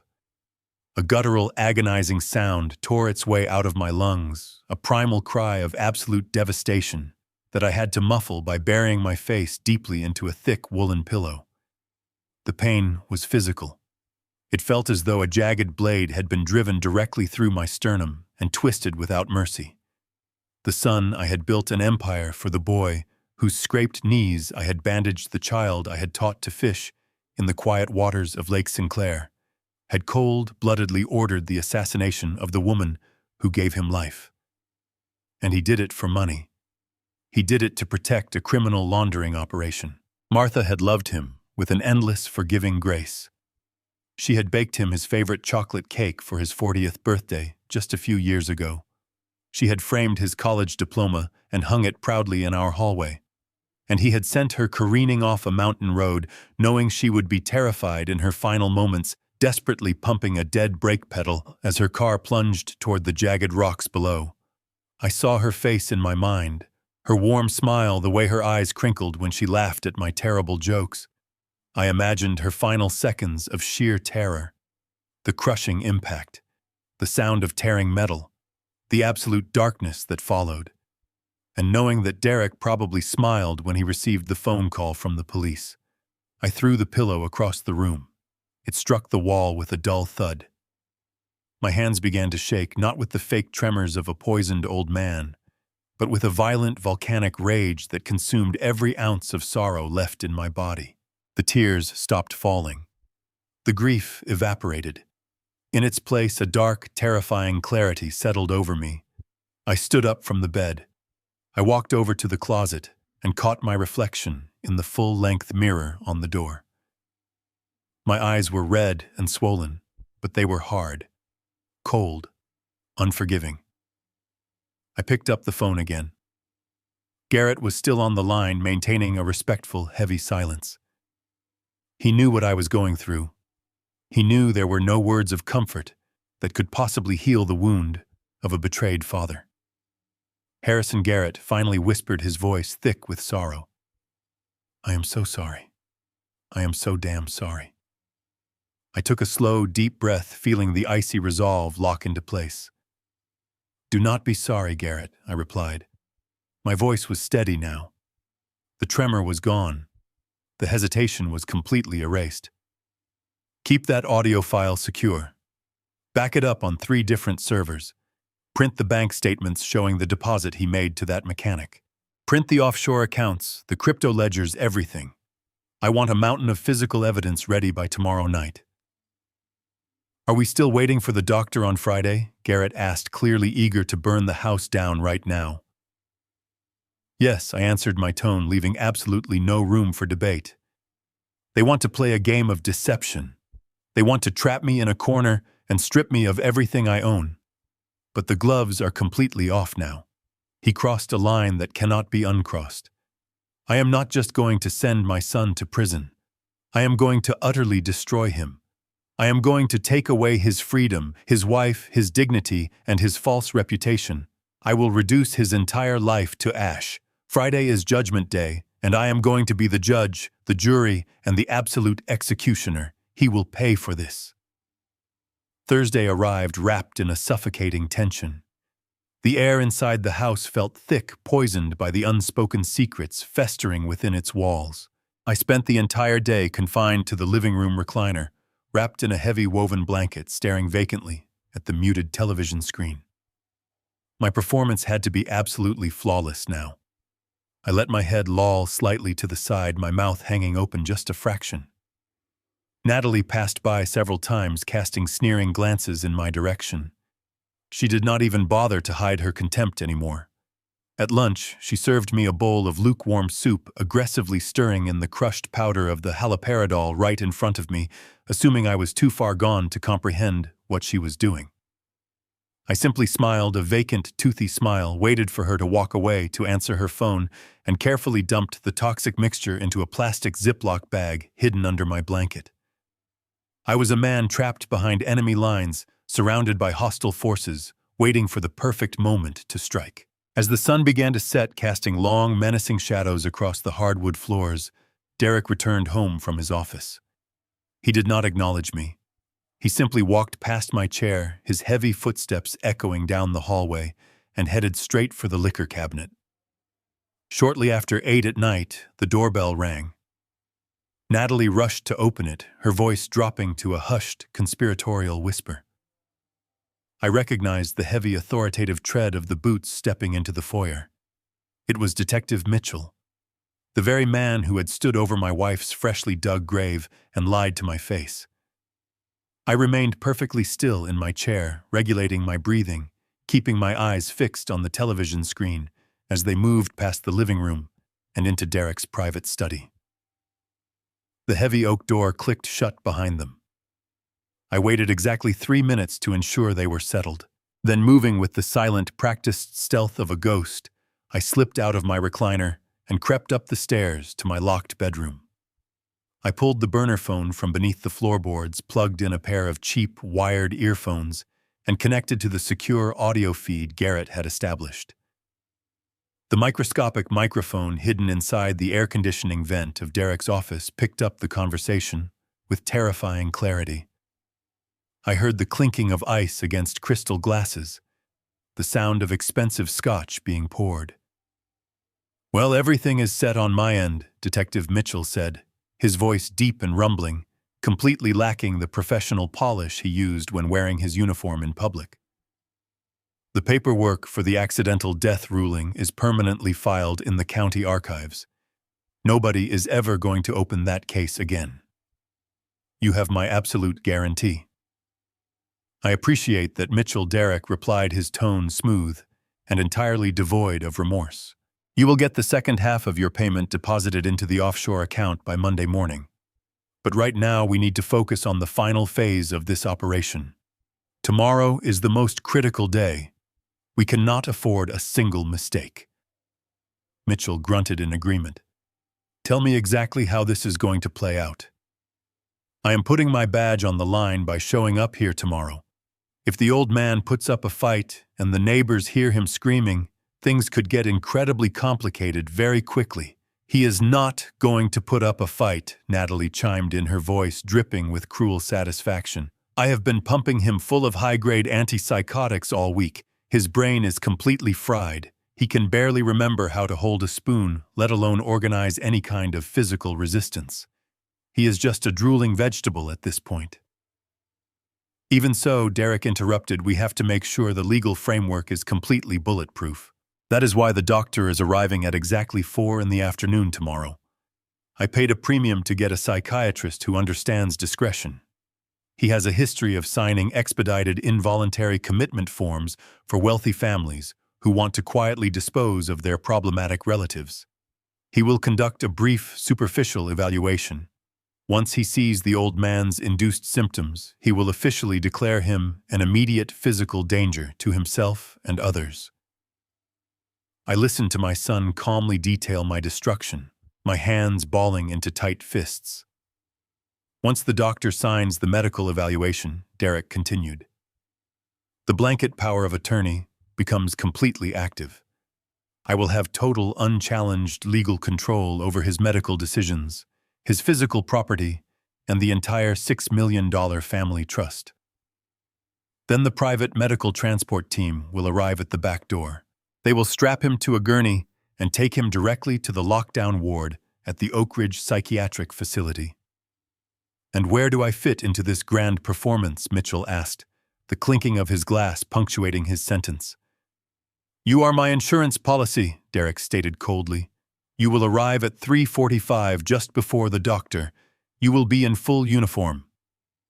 Your presence will provide the official police authority required for an involuntary extraction. If the medical transport team questions anything, or if the old man suddenly has a moment of clarity and tries to resist, you are there to authorize the use of physical restraints. You will tell anyone who asks that you are responding to a distress call about a violent, dementia-ridden patient. You will ensure he goes quietly into that van, and you will ensure the neighbors do not ask any questions. Mitchell let out a low chuckle. It is a bold move, Derek. I have to hand it to you. You are putting your own father in a padded cell to get to his checkbook. Does it not bother you even a little bit? There was a brief silence on the audio feed. I held my breath, waiting for the answer, foolishly hoping to hear a single shred of hesitation from the boy I raised. He had a good run, Derek finally answered, his voice devoid of a single ounce of humanity. But he is a dinosaur, Mitchell. He is sitting on a mountain of wealth while my business is suffocating. I am just accelerating the natural order of things. By tomorrow night, he will be locked away in a room where nobody will ever listen to him again, and I will be a very wealthy man. Now finish your drink. We have a big day tomorrow. The audio feed cut to a low static hum. I pulled the earphones out, letting them drop onto the floorboards. The darkness of my bedroom felt suffocating, yet strangely focusing at the same time. It was Thursday night. The digital clock resting on my nightstand glowed with an eerie green light, marking the steady passage of time. I had less than 24 hours to prepare the absolute ultimate counterattack against the two people I once loved. My son firmly believed he was sending me to a living hell, but he was completely unaware that I had already built his. Friday morning broke with a deceptive stillness. The storm that had raged for days had finally broken, leaving behind a pale, washed-out sky that offered no real warmth. I lay in my bed, staring up at the intricate patterns of the plaster ceiling, feeling the heavy, suffocating weight of the day pressing down on my chest. Today was the day. It was the culmination of 48 years of marriage, decades of hard work, and a lifetime of fatherhood, all funneling down into a single brutal afternoon. I carefully rolled out of bed, my joints popping in the quiet room. Before I changed out of my pajamas, I reached into the hidden seam of my travel bag. Garrett had left me a parting gift during his covert visit. It was a micro earpiece no larger than a grain of rice designed for deep cover operatives. I pushed it deep into my right ear canal until it was completely invisible to the naked eye. I tapped the small transmitter taped to my rib cage twice. A tiny burst of static buzzed in my ear, followed immediately by Garrett's steady, reassuring voice.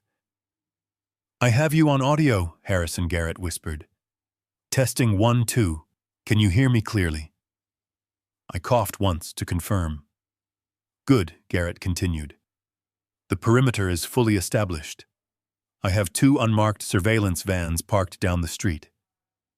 We have eyes on the front and back of your property. I am sitting with Special Agent Vance from the Federal Bureau. He has reviewed the audio file of your son ordering the hit on Martha, along with the offshore bank records and the toxicology reports. They are treating this as an active high-priority takedown. They are just waiting for my signal to breach the doors. Victor is safe in federal protective custody. You are not alone in this, my friend. Just play the part a little while longer."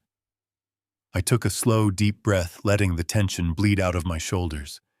I ruffled my hair, untucked one side of my shirt, and shuffled out of the bedroom, dragging my left foot slightly to complete the illusion of a man whose nervous system was actively shutting down. I entered the kitchen. The smell of freshly brewed coffee filled the air, a cruel reminder of the mornings Martha and I used to spend reading the newspaper together at the island. Natalie was already dressed, wearing a sharp, professional black dress. She was treating today like a formal business transaction. She did not even look up from her phone when I walked in. I slumped into my chair, letting my head hang forward. A few minutes later, she placed a piece of dry toast and a cup of water in front of me. She did not bother with the laced pills this morning. She clearly believed the accumulated dosage was already more than enough to achieve their desired result. "Eat it and keep quiet," she muttered, typing furiously on her screen. She was probably texting the transport team, finalizing the logistics of my impending kidnapping. I stared blankly at the toast, letting a small trail of saliva pool at the corner of my mouth. I had to be absolutely convincing. Around noon, Derek finally emerged from his office. He was dressed in a tailored navy blue suit, his hair perfectly combed. He looked like a man preparing to accept an award. He walked into the kitchen, poured himself a cup of coffee, and leaned against the granite counter, studying me with a look of profound, clinical detachment. He watched me for a long time, sipping his coffee, his eyes tracking my vacant, unblinking stare. I did not react. I focused all my attention on the intricate grain of the wooden table, slowing my breathing, completely ignoring his presence. Derek set his mug down and slowly walked over to my chair. He crouched down so his face was level with mine. I could smell the sharp, expensive mint on his breath. He reached out and condescendingly patted my cheek, his fingers cold against my skin. "Do not worry," old man Derek whispered, a cold, triumphant smile stretching across his face. "You will be in a nice, padded room soon, and I will take good care of your money. You worked so hard all your life, but you just do not have the mind for it anymore. It is time for you to rest. I will make sure the doctors give you the good medication. You will not even know you are locked up. It will be like a long, peaceful sleep." He patted my cheek one last time, stood up, and walked out of the room whistling a cheerful tune. My hands remained perfectly still in my lap, but inside my mind was a raging inferno. I wanted to leap out of the chair, wrap my hands around his throat, and squeeze until that arrogant, murderous smile was wiped from his face forever. I wanted to demand how he could look into my eyes knowing he had slaughtered his own mother Saat for a handful of digital currency. But I held my ground. I clamped down on my fury with the iron discipline of a soldier. Every second I maintained this charade was another nail in his coffin. Through the earpiece, I heard Garrett's voice cut through my dark thoughts. "Hold steady, Harrison," Garrett murmured, his voice tight with restrained anger. I heard what he said through the living room microphones. "The federal agents in the van are practically foaming at the mouth. We have enough to put him away for 3 lifetimes. Just let the trap snap shut completely." We need the corrupt doctor and the detective in the room. We want to catch the entire network in one clean sweep. I tapped my fingers twice against my thigh, a silent acknowledgement that I understood the plan. The afternoon stretched on with agonizing slowness. Every tick of the grandfather clock in the hallway sounded like a hammer striking an anvil. The house was completely silent, yet thick with anticipation. Natalie paced the floor, adjusting the throw pillows on the sofa, arranging a tray of water glasses for the impending guests. She was setting the stage for my legal execution. I sat in the recliner for hours, motionless, a ghost haunting my own home. I observed the dust motes dancing in the shafts of sunlight that pierced the living room windows. I thought about the sheer amount of love that had built this space. Martha had picked out these heavy velvet curtains. She had chosen the warm amber color of the hardwood floors. She had poured her soul into creating a sanctuary for our family, a place of safety and warmth. And now the very son she nurtured was using her sanctuary as the staging ground for a calculated clinical betrayal.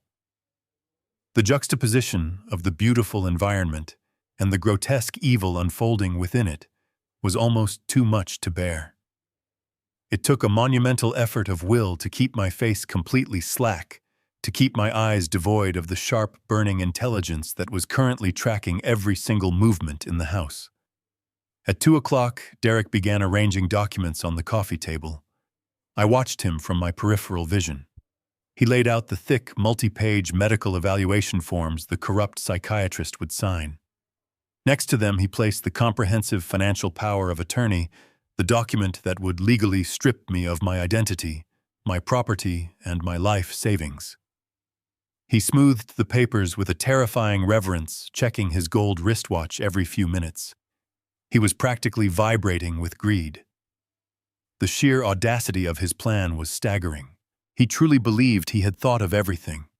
He believed he had outsmarted the police, outmaneuvered the auditors, and successfully neutralized his own father. Garrett's voice crackled in my ear again, low and urgent. Target 1 is approaching. Detective Mitchell just turned onto your street in his marked cruiser. He is parking 2 houses down to keep a low profile. He is walking toward your front door now. I did not move a muscle. I kept my gaze fixed on a blank spot on the wall. The doorbell chimed a cheerful sound that felt entirely wrong for the moment. Derek strode confidently to the door and pulled it open. Mitchell stepped inside, his heavy-duty boots thudding against the floorboards. He was in full uniform, his brass badge catching the afternoon light. He looked around the foyer, his hand resting casually on his utility belt. "Is the package ready?" Mitchell asked, his voice low and gruff. Derek smiled, gesturing toward me where I sat slumped in the chair. "He is completely docile," Derek assured him. "The medication has him perfectly compliant. When the doctor gets here, we run through the questions quickly, sign the papers, and the transport team will load him into the van. You just stand by the door and look official." Mitchell walked over and stood directly in front of me, staring down with a look of mild disgust. He waved a hand in front of my face. I did not blink. I did not flinch. I just stared straight through his chest. "He really is gone," Mitchell muttered. "It is almost sad to look at." I listened to the man who covered up my wife's murder pity me, and I felt a cold, hard smile form in the deepest, darkest corner of my mind. It was 3:45 in the afternoon. The air in the room was thick, heavy with the stench of corruption and impending victory. They thought the game was already won. They thought I was a broken, mindless obstacle they had successfully removed. But they had no idea that the house was wired. They had no idea that federal agents were watching their every move from the street. The calm before the storm was finally over. The sky was turning dark outside the windows, and I was entirely ready to bring the thunder. Exactly at 4 o'clock, the heavy brass knocker on the front door echoed through the silent house. Derek swiftly crossed the foyer and opened it. A tall, impeccably dressed man stepped inside carrying a sleek leather briefcase. He had silver hair swept back perfectly, and wore a pair of expensive, wire-rimmed glasses. This was Dr. Eris Thorne, the corrupt psychiatrist Derek had purchased to deliver my final sentence. He did not look like a man who locked innocent people in padded cells for profit. He looked like a respectable pillar of the medical community. Derek shook his hand warmly, thanking him for making the trip on such short notice. Natalie hovered nearby, dabbing her dry eyes with a tissue, playing the role of the exhausted caregiver perfectly. Detective Mitchell remained standing by the front door, his arms crossed over his chest, his radio crackling softly. The entire cast of my destruction was finally gathered under one roof. Dr. Thorne walked into the living room and took a seat on the velvet sofa directly across from my recliner. He opened his briefcase with a sharp metallic click and extracted a thick file folder along with a silver fountain pen. He crossed his legs, resting the folder on his knee, and looked over at me with an expression of practiced, artificial sympathy. "Harrison," he said, his voice smooth and incredibly soothing. "My name is Dr. Thorne. Your family called me here today because they are deeply concerned about your well-being. They tell me you have been struggling lately, forgetting things, acting a bit confused. Can you tell me how you are feeling today?" I kept my head lolled to the side, my chin resting near my collarbone. I allowed my mouth to hang open, breathing in shallow gasps. I stared vacantly at the cuff of the doctor's expensive suit, keeping my eyes completely unfocused. When I did not answer, the doctor leaned forward, adopting a slower, louder tone, as if speaking to a child. "Harrison, can you tell me what day of the week it is? Can you tell me the name of the current president?" I let out a low, guttural moan, letting a thin line of saliva escape the corner of my mouth and drip down my chin. I brought my trembling right hand up, pawing weakly at the air, as if trying to swat an invisible insect. I mumbled a string of completely incoherent syllables, ensuring my voice cracked and faded into a pitiful whimper. Natalie stepped forward, placing a gentle hand on the doctor's shoulder. "It breaks my heart to see him like this," she whispered, her voice trembling with manufactured grief. "It has been a rapid decline since Martha passed away. He does not even know who we are anymore. He wanders the house at night. We are terrified he is going to leave the stove on or wander out into the street and get himself killed. We simply cannot provide the level of round-the-clock care he desperately needs." Dr. Thorne nodded gravely, making a brief dismissive note on his legal pad. "It is a tragically common presentation in severe trauma cases among the elderly," he stated, his tone clinical and devoid of any genuine emotion. "The shock of losing a spouse can often trigger a latent neurodegenerative cascade. Given the extreme lack of motor control, the aphasia, and the complete dissociation from his immediate reality, it is my professional medical opinion that he poses an immediate and severe danger to his own safety.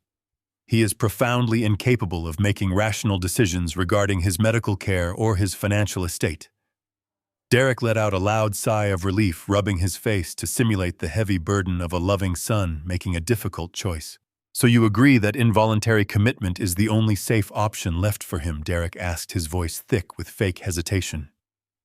"I absolutely agree," Dr. Thorne confirmed without a single second of hesitation.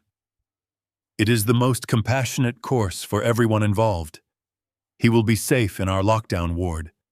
He will be monitored 24 hours a day, and you will have the peace of mind knowing he cannot harm himself." Derek reached onto the coffee table and picked up the thick stack of legal documents. These were the papers that would end my life as a free man. He handed them across the table to the psychiatrist. The top page was the medical evaluation mandate, and right beneath it lay the comprehensive financial power of attorney. "If you could just sign on the dotted lines," Dr. Derek said, unable to hide the trembling anticipation in his voice. "Once your signature is on these pages, the transport team is waiting in a van just around the corner. They can secure him immediately." The room fell silent. The only sound was the heavy rhythmic ticking of the grandfather clock in the hallway, and the soft crackle of Detective Mitchell's police radio near the front door. Dr. Thorne took the documents and placed them flat against his leather briefcase. He uncapped his silver fountain pen, the nib catching the pale afternoon light streaming through the living room windows. He quickly reviewed the printed text, verifying that Derek's legal team had drafted the clauses to his exact specifications. He nodded in approval. Derek took a step closer, his eyes locked hungrily on the tip of the pen. Natalie held her breath, her hands clasped tightly in front of her chest. Mitchell shifted his weight, resting his hand on his duty belt, ready to intervene if I magically found the strength to resist the transport team. The silver pen hovered just a fraction of an inch above the crisp white paper. The trap was perfectly set. The bait had been taken. As the dark ink kissed the signature line, I sat straight up in my chair, my spine snapping rigid, and locked my eyes directly onto Derek's face with terrifying clarity. Before the ink could bleed into the fibers of the paper, I shattered the illusion. I sat straight up in my leather recliner, throwing off the heavy woven blanket that had draped over my shoulders like a funeral shroud. My spine snapped rigid, aligning with a satisfying pop. The slack, drooling expression I had meticulously worn for days vanished in a single microsecond, replaced by a cold, sharp, and commanding glare. I reached up with a perfectly steady hand and wiped the pathetic trail of saliva from my chin. I took a deep, full breath of air, filling my lungs completely, for the first time in what felt like an absolute eternity. The suffocating fog of the victim was gone. The architect had returned. I was no longer the prey. "Before you sign that, Dr. Thorne, you might want to look at the screen," I commanded. My voice did not waver. It did not crack. It was the deep, booming, authoritative baritone of a man who had commanded vast construction crews and built massive steel skyscrapers. It was a voice that demanded absolute, unquestioning obedience. The effect on the room was instantaneous and utterly catastrophic. Dr. Thorne flinched violently, his hand jerking back as if the crisp white paper itself had suddenly caught fire. The expensive silver fountain pen clattered onto the glass surface of the coffee table, leaving a dark, jagged smudge of black ink across the fraudulent legal documents. The papers were ruined. Natalie gasped a sharp, choked sound of pure terror and took a stumbling step backward. She clamped both hands over her mouth, her eyes wide and unblinking, staring at me in absolute horror, as if a buried corpse had just sat up in its coffin. Derek froze entirely. The triumphant, greedy smile that had been plastered across his face just seconds ago melted away, leaving behind a pale, bloodless mask of sheer panic. He stood rooted to the hardwood floor, his jaw working silently, completely unable to process the impossible reality unfolding in front of him. Detective Mitchell instinctively dropped his heavy hand to the leather holster of his service weapon, his police training kicking in, though he had absolutely no idea what threat he was supposed to be facing in this upscale, quiet living room. "What is happening here?" Dr. Thorne stammered, his professional composure shattering into a million jagged pieces. He looked frantically from me to Derek and back again, his silver hair suddenly looking disheveled. "I thought you explicitly said he was completely incapacitated." "He is having a lucid episode," Derek blurted out. His voice pitched an octave higher than normal, desperate to regain control of his rapidly crumbling narrative. "It happens sometimes with severe dementia patients. They get a sudden, unpredictable burst of clarity before they crash again. Just ignore his ramblings and sign the papers." "Doctor, please, we need to get this done right now. We cannot wait any longer."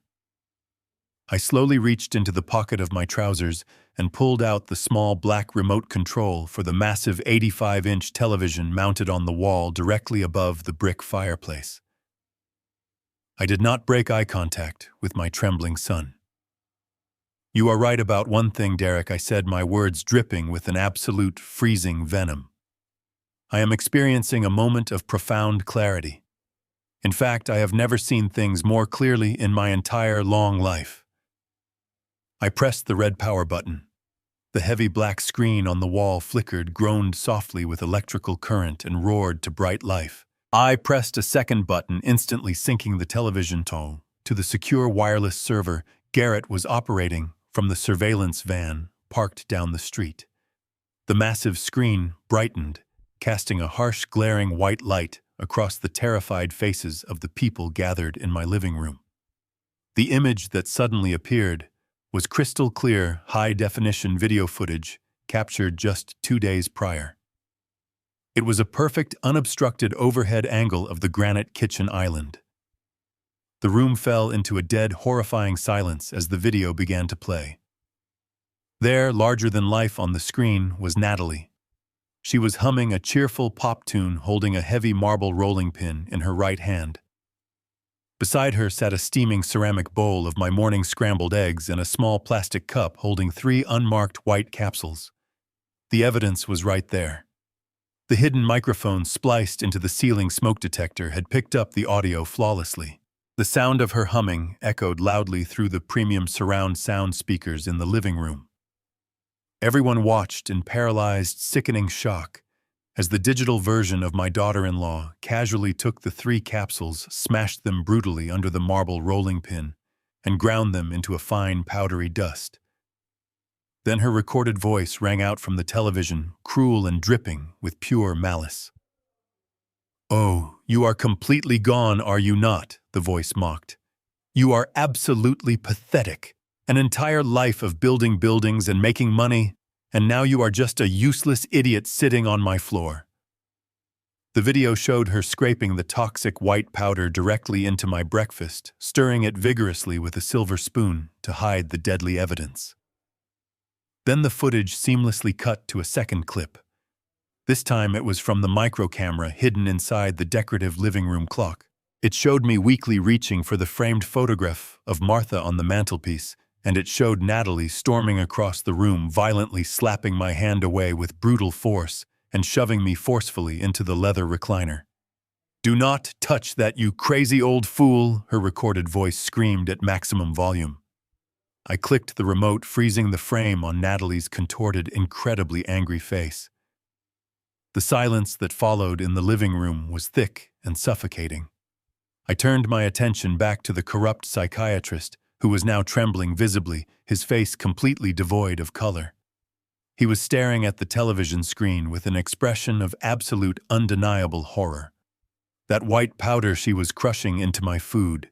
Dr. Thorne is a drug called haloperidol," I stated clearly, my voice ringing like a bell in the quiet room. "She was deliberately feeding me 50 milligrams every single day. Tell me, doctor, in your expert medical opinion, what does a massive unprescribed dose of a high-potency, typical antipsychotic do to a perfectly healthy 74-year-old man?" "You were about to sign a document declaring me insane based entirely on the artificial symptoms of a lethal poison that my son paid to have administered. You are standing in the middle of a massive federal crime scene, and you are holding the murder weapon." The truth was finally out in the open, and the walls were closing in on them. There was no escape. Derek suddenly broke from his paralyzed stance with a loud animalistic shout. His face twisted into a grotesque mask of desperation as he lunged across the living room rug. He threw himself toward the massive brick fireplace, abandoning any pretense of the sophisticated son he had portrayed moments before. He clawed frantically at the cables hidden behind the flat screen, desperate to rip the power cord from the wall and plunge the room back into darkness. His manicured fingernails scraped against the rough masonry, tearing the skin, but he did not feel the pain. He was a cornered rat trying to chew his way out of a trap. "Shut it off," he screamed, his voice cracking into a shrill shriek. "Shut that damn thing off right now. You stupid old fool, you have no idea what you are doing." I did not move from my leather recliner. I simply watched his pathetic struggle with the detached observation of a judge presiding over a final sentencing. My thumb rested over the remote in my hand. "You are right, Derek," I said, raising my voice effortlessly over his frantic screaming. "I am an old fool. I was foolish enough to believe you loved your mother. I was foolish enough to think you had a shred of human decency left inside your soul. But my eyes are wide open now. I pressed the next button on the remote. The video of Natalie instantly vanished from the giant screen. The display shifted to a solid black background. The silence in the room was only momentary. A harsh burst of static hissed through the premium surround sound speakers vibrating the floorboards beneath our feet. Then the undeniable audio recording began to play. The rhythmic thrum of the auto repair shop filled my living room. I watched Derek freeze his hands hopelessly tangled in the cables. His body went rigid as his voice echoed off the walls. "Look, I do not care how you do it," the digital version of my son said casually. "Just make sure it is untraceable. I am paying you a premium for a clean job." The blood drained completely from Derek's face, leaving him looking like a hollow ghost. The raspy voice of the mechanic replied, detailing exactly how he would weaken the fluid lines of my wife's 1998 Volvo. He explained how the pressure would blow the seals on the steep mountain incline, and then the final unforgivable nail was hammered firmly into the coffin. "Cut the brake lines on the Volvo," Derek's recorded voice commanded with absolute chilling indifference. "Make it look like old age wear and tear. My mother drives it to the hills every Sunday. Just get it done." The audio clicked off, leaving a deafening silence in its wake. Dr. Thorne stumbled backward, collapsing onto the edge of the velvet sofa, gasping for air. Natalie fell to her knees, burying her face in her hands, letting out a sob of pure terror. She finally understood the magnitude of the monster she had married. But Detective Mitchell did not cry. He realized instantly that he was trapped in a room with a murder confession, and his corruption was directly tied to the victim. Panic seized his mind. He took a rapid step backward, his hand dropping instinctively to his duty belt. His fingers unsnapped the retention strap of his holster and wrapped tightly around the textured grip of his service weapon. "Do not even think about drawing that weapon, Mitchell," I warned, my voice cutting through the tension like a sharpened blade. But the corrupt detective was too far gone in his panic. He began to pull the heavy black pistol from its holster, preparing to shoot his way out of the mansion and escape the devastating consequences of his greed. He never got the chance to raise the barrel. A tremendous explosive crash shattered the stillness of the afternoon. The solid wood front door of my house was violently kicked off its brass hinges. It splintered inward, crashing onto the marble floor of the foyer with a deafening roar. Simultaneously, the reinforced glass of the back patio doors shattered into a million sparkling pieces as a battering ram smashed through the frame. The house was instantly flooded with heavily armed tactical personnel. They poured into the living room from both directions, a highly coordinated tide of dark body armor, ballistic helmets, and raised assault rifles. At the head of the assault team was Garrett Cole. He moved with the lethal grace of a military veteran who had spent his life mastering the ambush. He did not wear a federal windbreaker, but the FBI agents flanking him followed his lead without question. "Federal Bureau of Investigation," a commanding voice shouted over the chaos. "Drop the weapon right now. Get your hands in the air. Drop it." Mitchell hesitated for one fatal second, his eyes wide with shock, as red laser sights painted his chest. Garrett did not wait for the corrupt cop to make up his mind. He closed the distance in two massive strides, grabbed Mitchell by the wrist, and twisted it violently upward. The service weapon clattered harmlessly to the hardwood floor. Garrett kicked the gun across the room, slammed Mitchell hard against the drywall, and kicked his legs apart. The metallic click of steel handcuffs snapping shut around Mitchell's wrists sounded like the sweetest music I had ever heard. Across the room, two federal agents tackled Derek to the ground. My son did not put up a fight. He simply collapsed onto the rug he had purchased with my stolen money, curling into a pathetic ball as the agents pulled his arms behind his back. Natalie was sobbing hysterically, surrounded by officers who ordered her to the ground. I remained seated in my leather recliner, watching the flawless execution of absolute justice. My heart beat with a steady rhythm. The storm had finally broken, and I was the only one left standing. The living room was now a chaotic symphony of federal authority. The heavy boots of the tactical agents stomped across the hardwood floors, their radios buzzing with clipped, efficient commands. Detective Mitchell was the first to be hauled out. Two massive agents dragged him to his feet, his uniform crumpled and his badge stripped from his chest. He did not say a single word. He did not look at me. He just stared at the floor, the stark realization of his ruined life settling heavily onto his shoulders. He knew the federal prison system had absolutely no mercy for corrupt cops who helped murder innocent women. They pushed him through the shattered front door into the blinding flashes of the sirens that now completely flooded my quiet street. With the corrupt detective removed, the room's attention shifted to the remaining conspirators. Dr. Thorne, the distinguished psychiatrist, who had been so eager to lock me away just minutes ago, was desperately trying to negotiate his way out of the nightmare. He held his hands up in a placating gesture, his voice trembling as he backed away from an advancing federal agent. "There has been a terrible misunderstanding," Dr. Thorne pleaded. "I had absolutely no idea about any of this. I was simply called here for a standard medical consultation. I am a licensed medical professional." Garrett stepped forward, his expression carved from solid granite. "You were hired to rubber stamp a fraudulent diagnosis for a financial conspiracy." Dr. Garrett stated, his voice echoing loudly. "We have the wire transfers from Derek's offshore accounts directly to your private clinic. You are not a doctor anymore. You are a co-conspirator to federal fraud and elder abuse. Put your hands behind your back."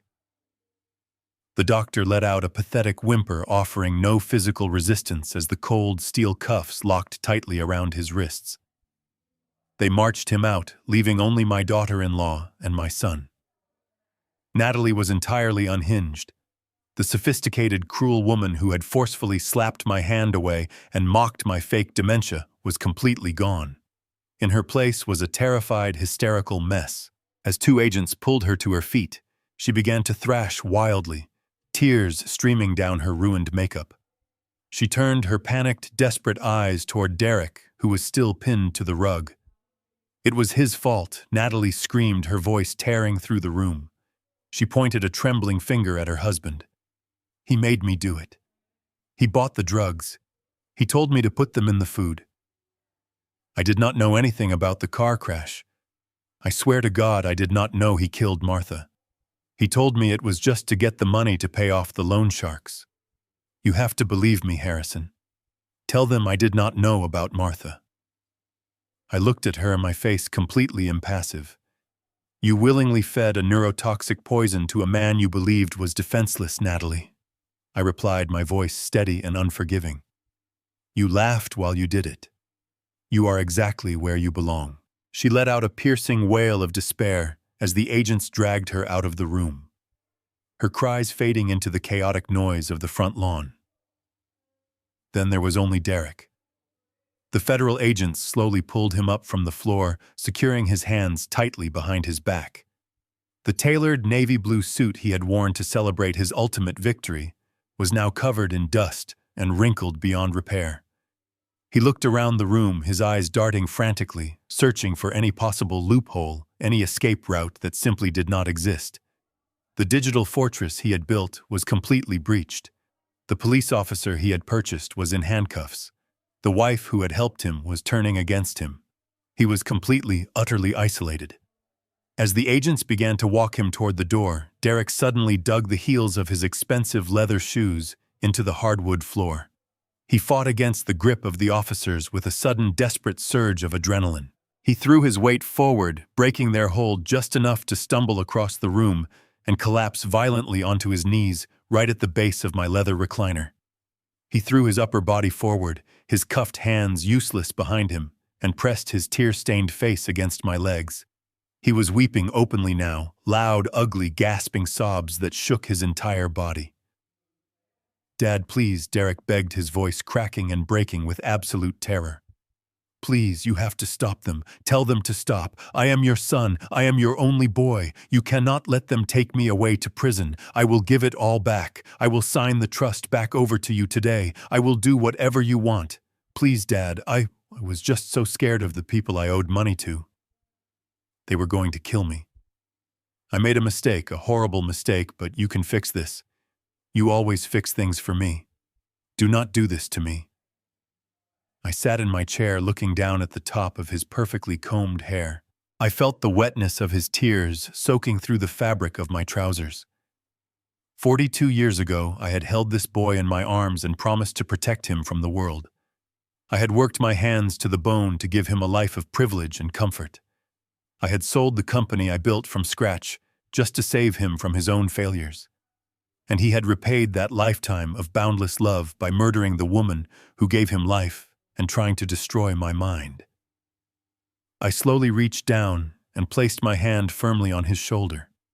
For a fraction of a second, he stopped crying. He looked up at me, a pathetic glimmer of desperate hope shining in his bloodshot eyes. He actually believed, even after everything he had done, that my love for him was a weakness he could exploit one final time. He thought the father who had always bailed him out would save him from the abyss. I looked directly into his eyes, stripping away every ounce of warmth, every shred of paternal affection I had ever felt for him. My expression was an absolute, terrifying void. "You stopped being my son the day you cut the brakes on your mother's car," I said, my voice completely devoid of any emotion. "Enjoy hell." The faint light of hope in his eyes was instantly extinguished, replaced by a dark, suffocating despair. The federal agents stepped forward, grabbing him roughly by the shoulders and hauling him to his feet. He did not fight them this time.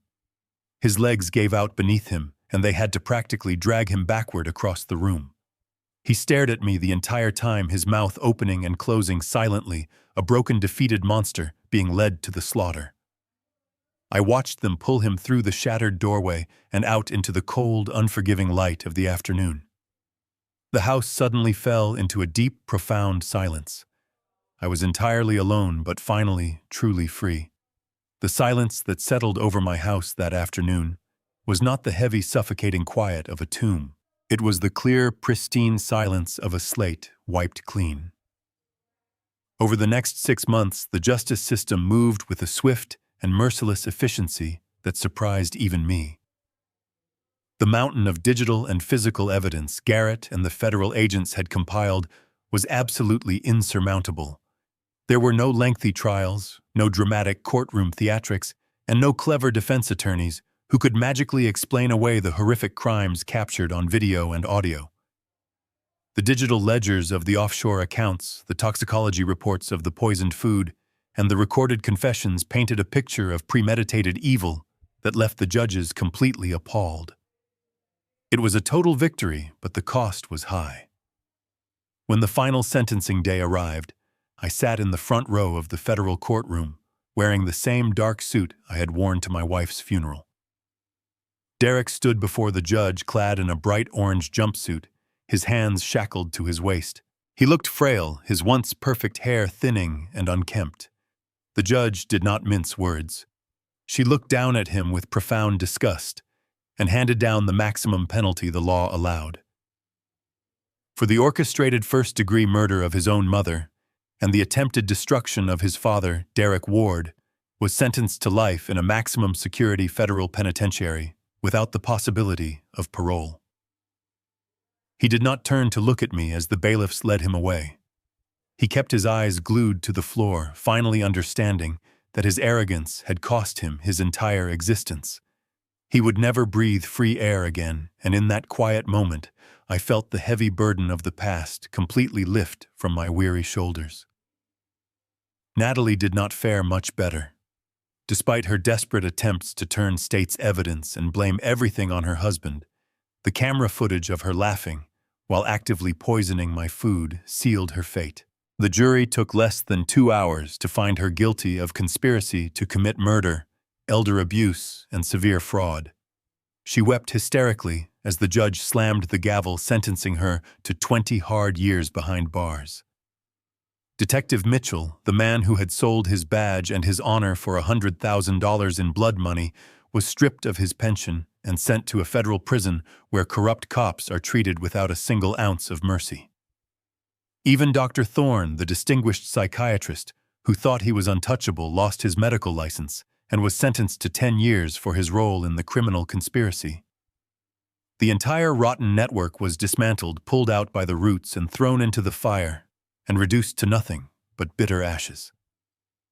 With the legal battles over and the perpetrators locked away, I found myself driving back down that winding road toward the cemetery. The weather was different this time. The violent freezing storm that had raged during Martha's funeral was a distant memory. The sky was a brilliant, endless blue, and the warm afternoon sun filtered through the green leaves of the ancient oak trees lining the pathways. I parked my truck and walked slowly across the manicured grass. I carried a single bouquet of yellow roses, Martha's favorite flower. I knelt beside her polished marble headstone, tracing the elegant lettering of her name with my fingertips. The crushing grief that had threatened to consume me 6 months ago had transformed into a quiet, enduring peace. I placed the yellow roses gently against the base of the stone. "It is over, Martha," I whispered, my voice steady and filled with a deep, resonating calm. "The monster is gone. He will never hurt anyone again." I closed my eyes, letting the gentle breeze wash over my face, and for a brief moment, I could almost feel the warmth of her hand resting lightly on my shoulder. I stayed there for a long time, talking to her about the future, about the promises I intended to keep.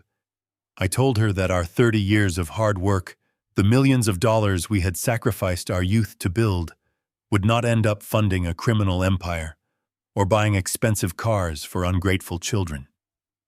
It was going to serve a higher, nobler purpose, a purpose that honors her spirit. The following week, I contacted Victor and Garrett. I gave them explicit instructions to liquidate my estate. The massive colonial house with its heated pool and manicured lawns was put on the market and sold to a lovely young family. The remaining millions in the family trust, the money Derek had been so willing to kill for, was withdrawn. I used every single penny to establish a comprehensive legal and medical foundation dedicated to protecting the vulnerable. We named it the Martha Ward Initiative. We hired aggressive forensic accountants, private investigators, and dedicated lawyers who offer free services to elderly individuals who suspect they are being financially abused or medically manipulated by their toxic relatives. In the past few months alone, we have saved dozens of seniors from being locked away in psychiatric wards by greedy children. We have reclaimed stolen homes and emptied bank accounts, delivering the justice that I brought down upon my son. I lost the family I thought I had, but I found a new one in the countless people I have been able to help. I learned that true strength does not come from the blood in your veins, but from the unwavering courage to stand up against evil even when that evil sleeps right under your own roof. Blood isn't an excuse for betrayal. If someone shows you they are a monster, believe them the first time. Have you ever had to cut a toxic family member out of your life? Let me know in the comments. Subscribe to the channel for more stories. Until next time, protect your peace.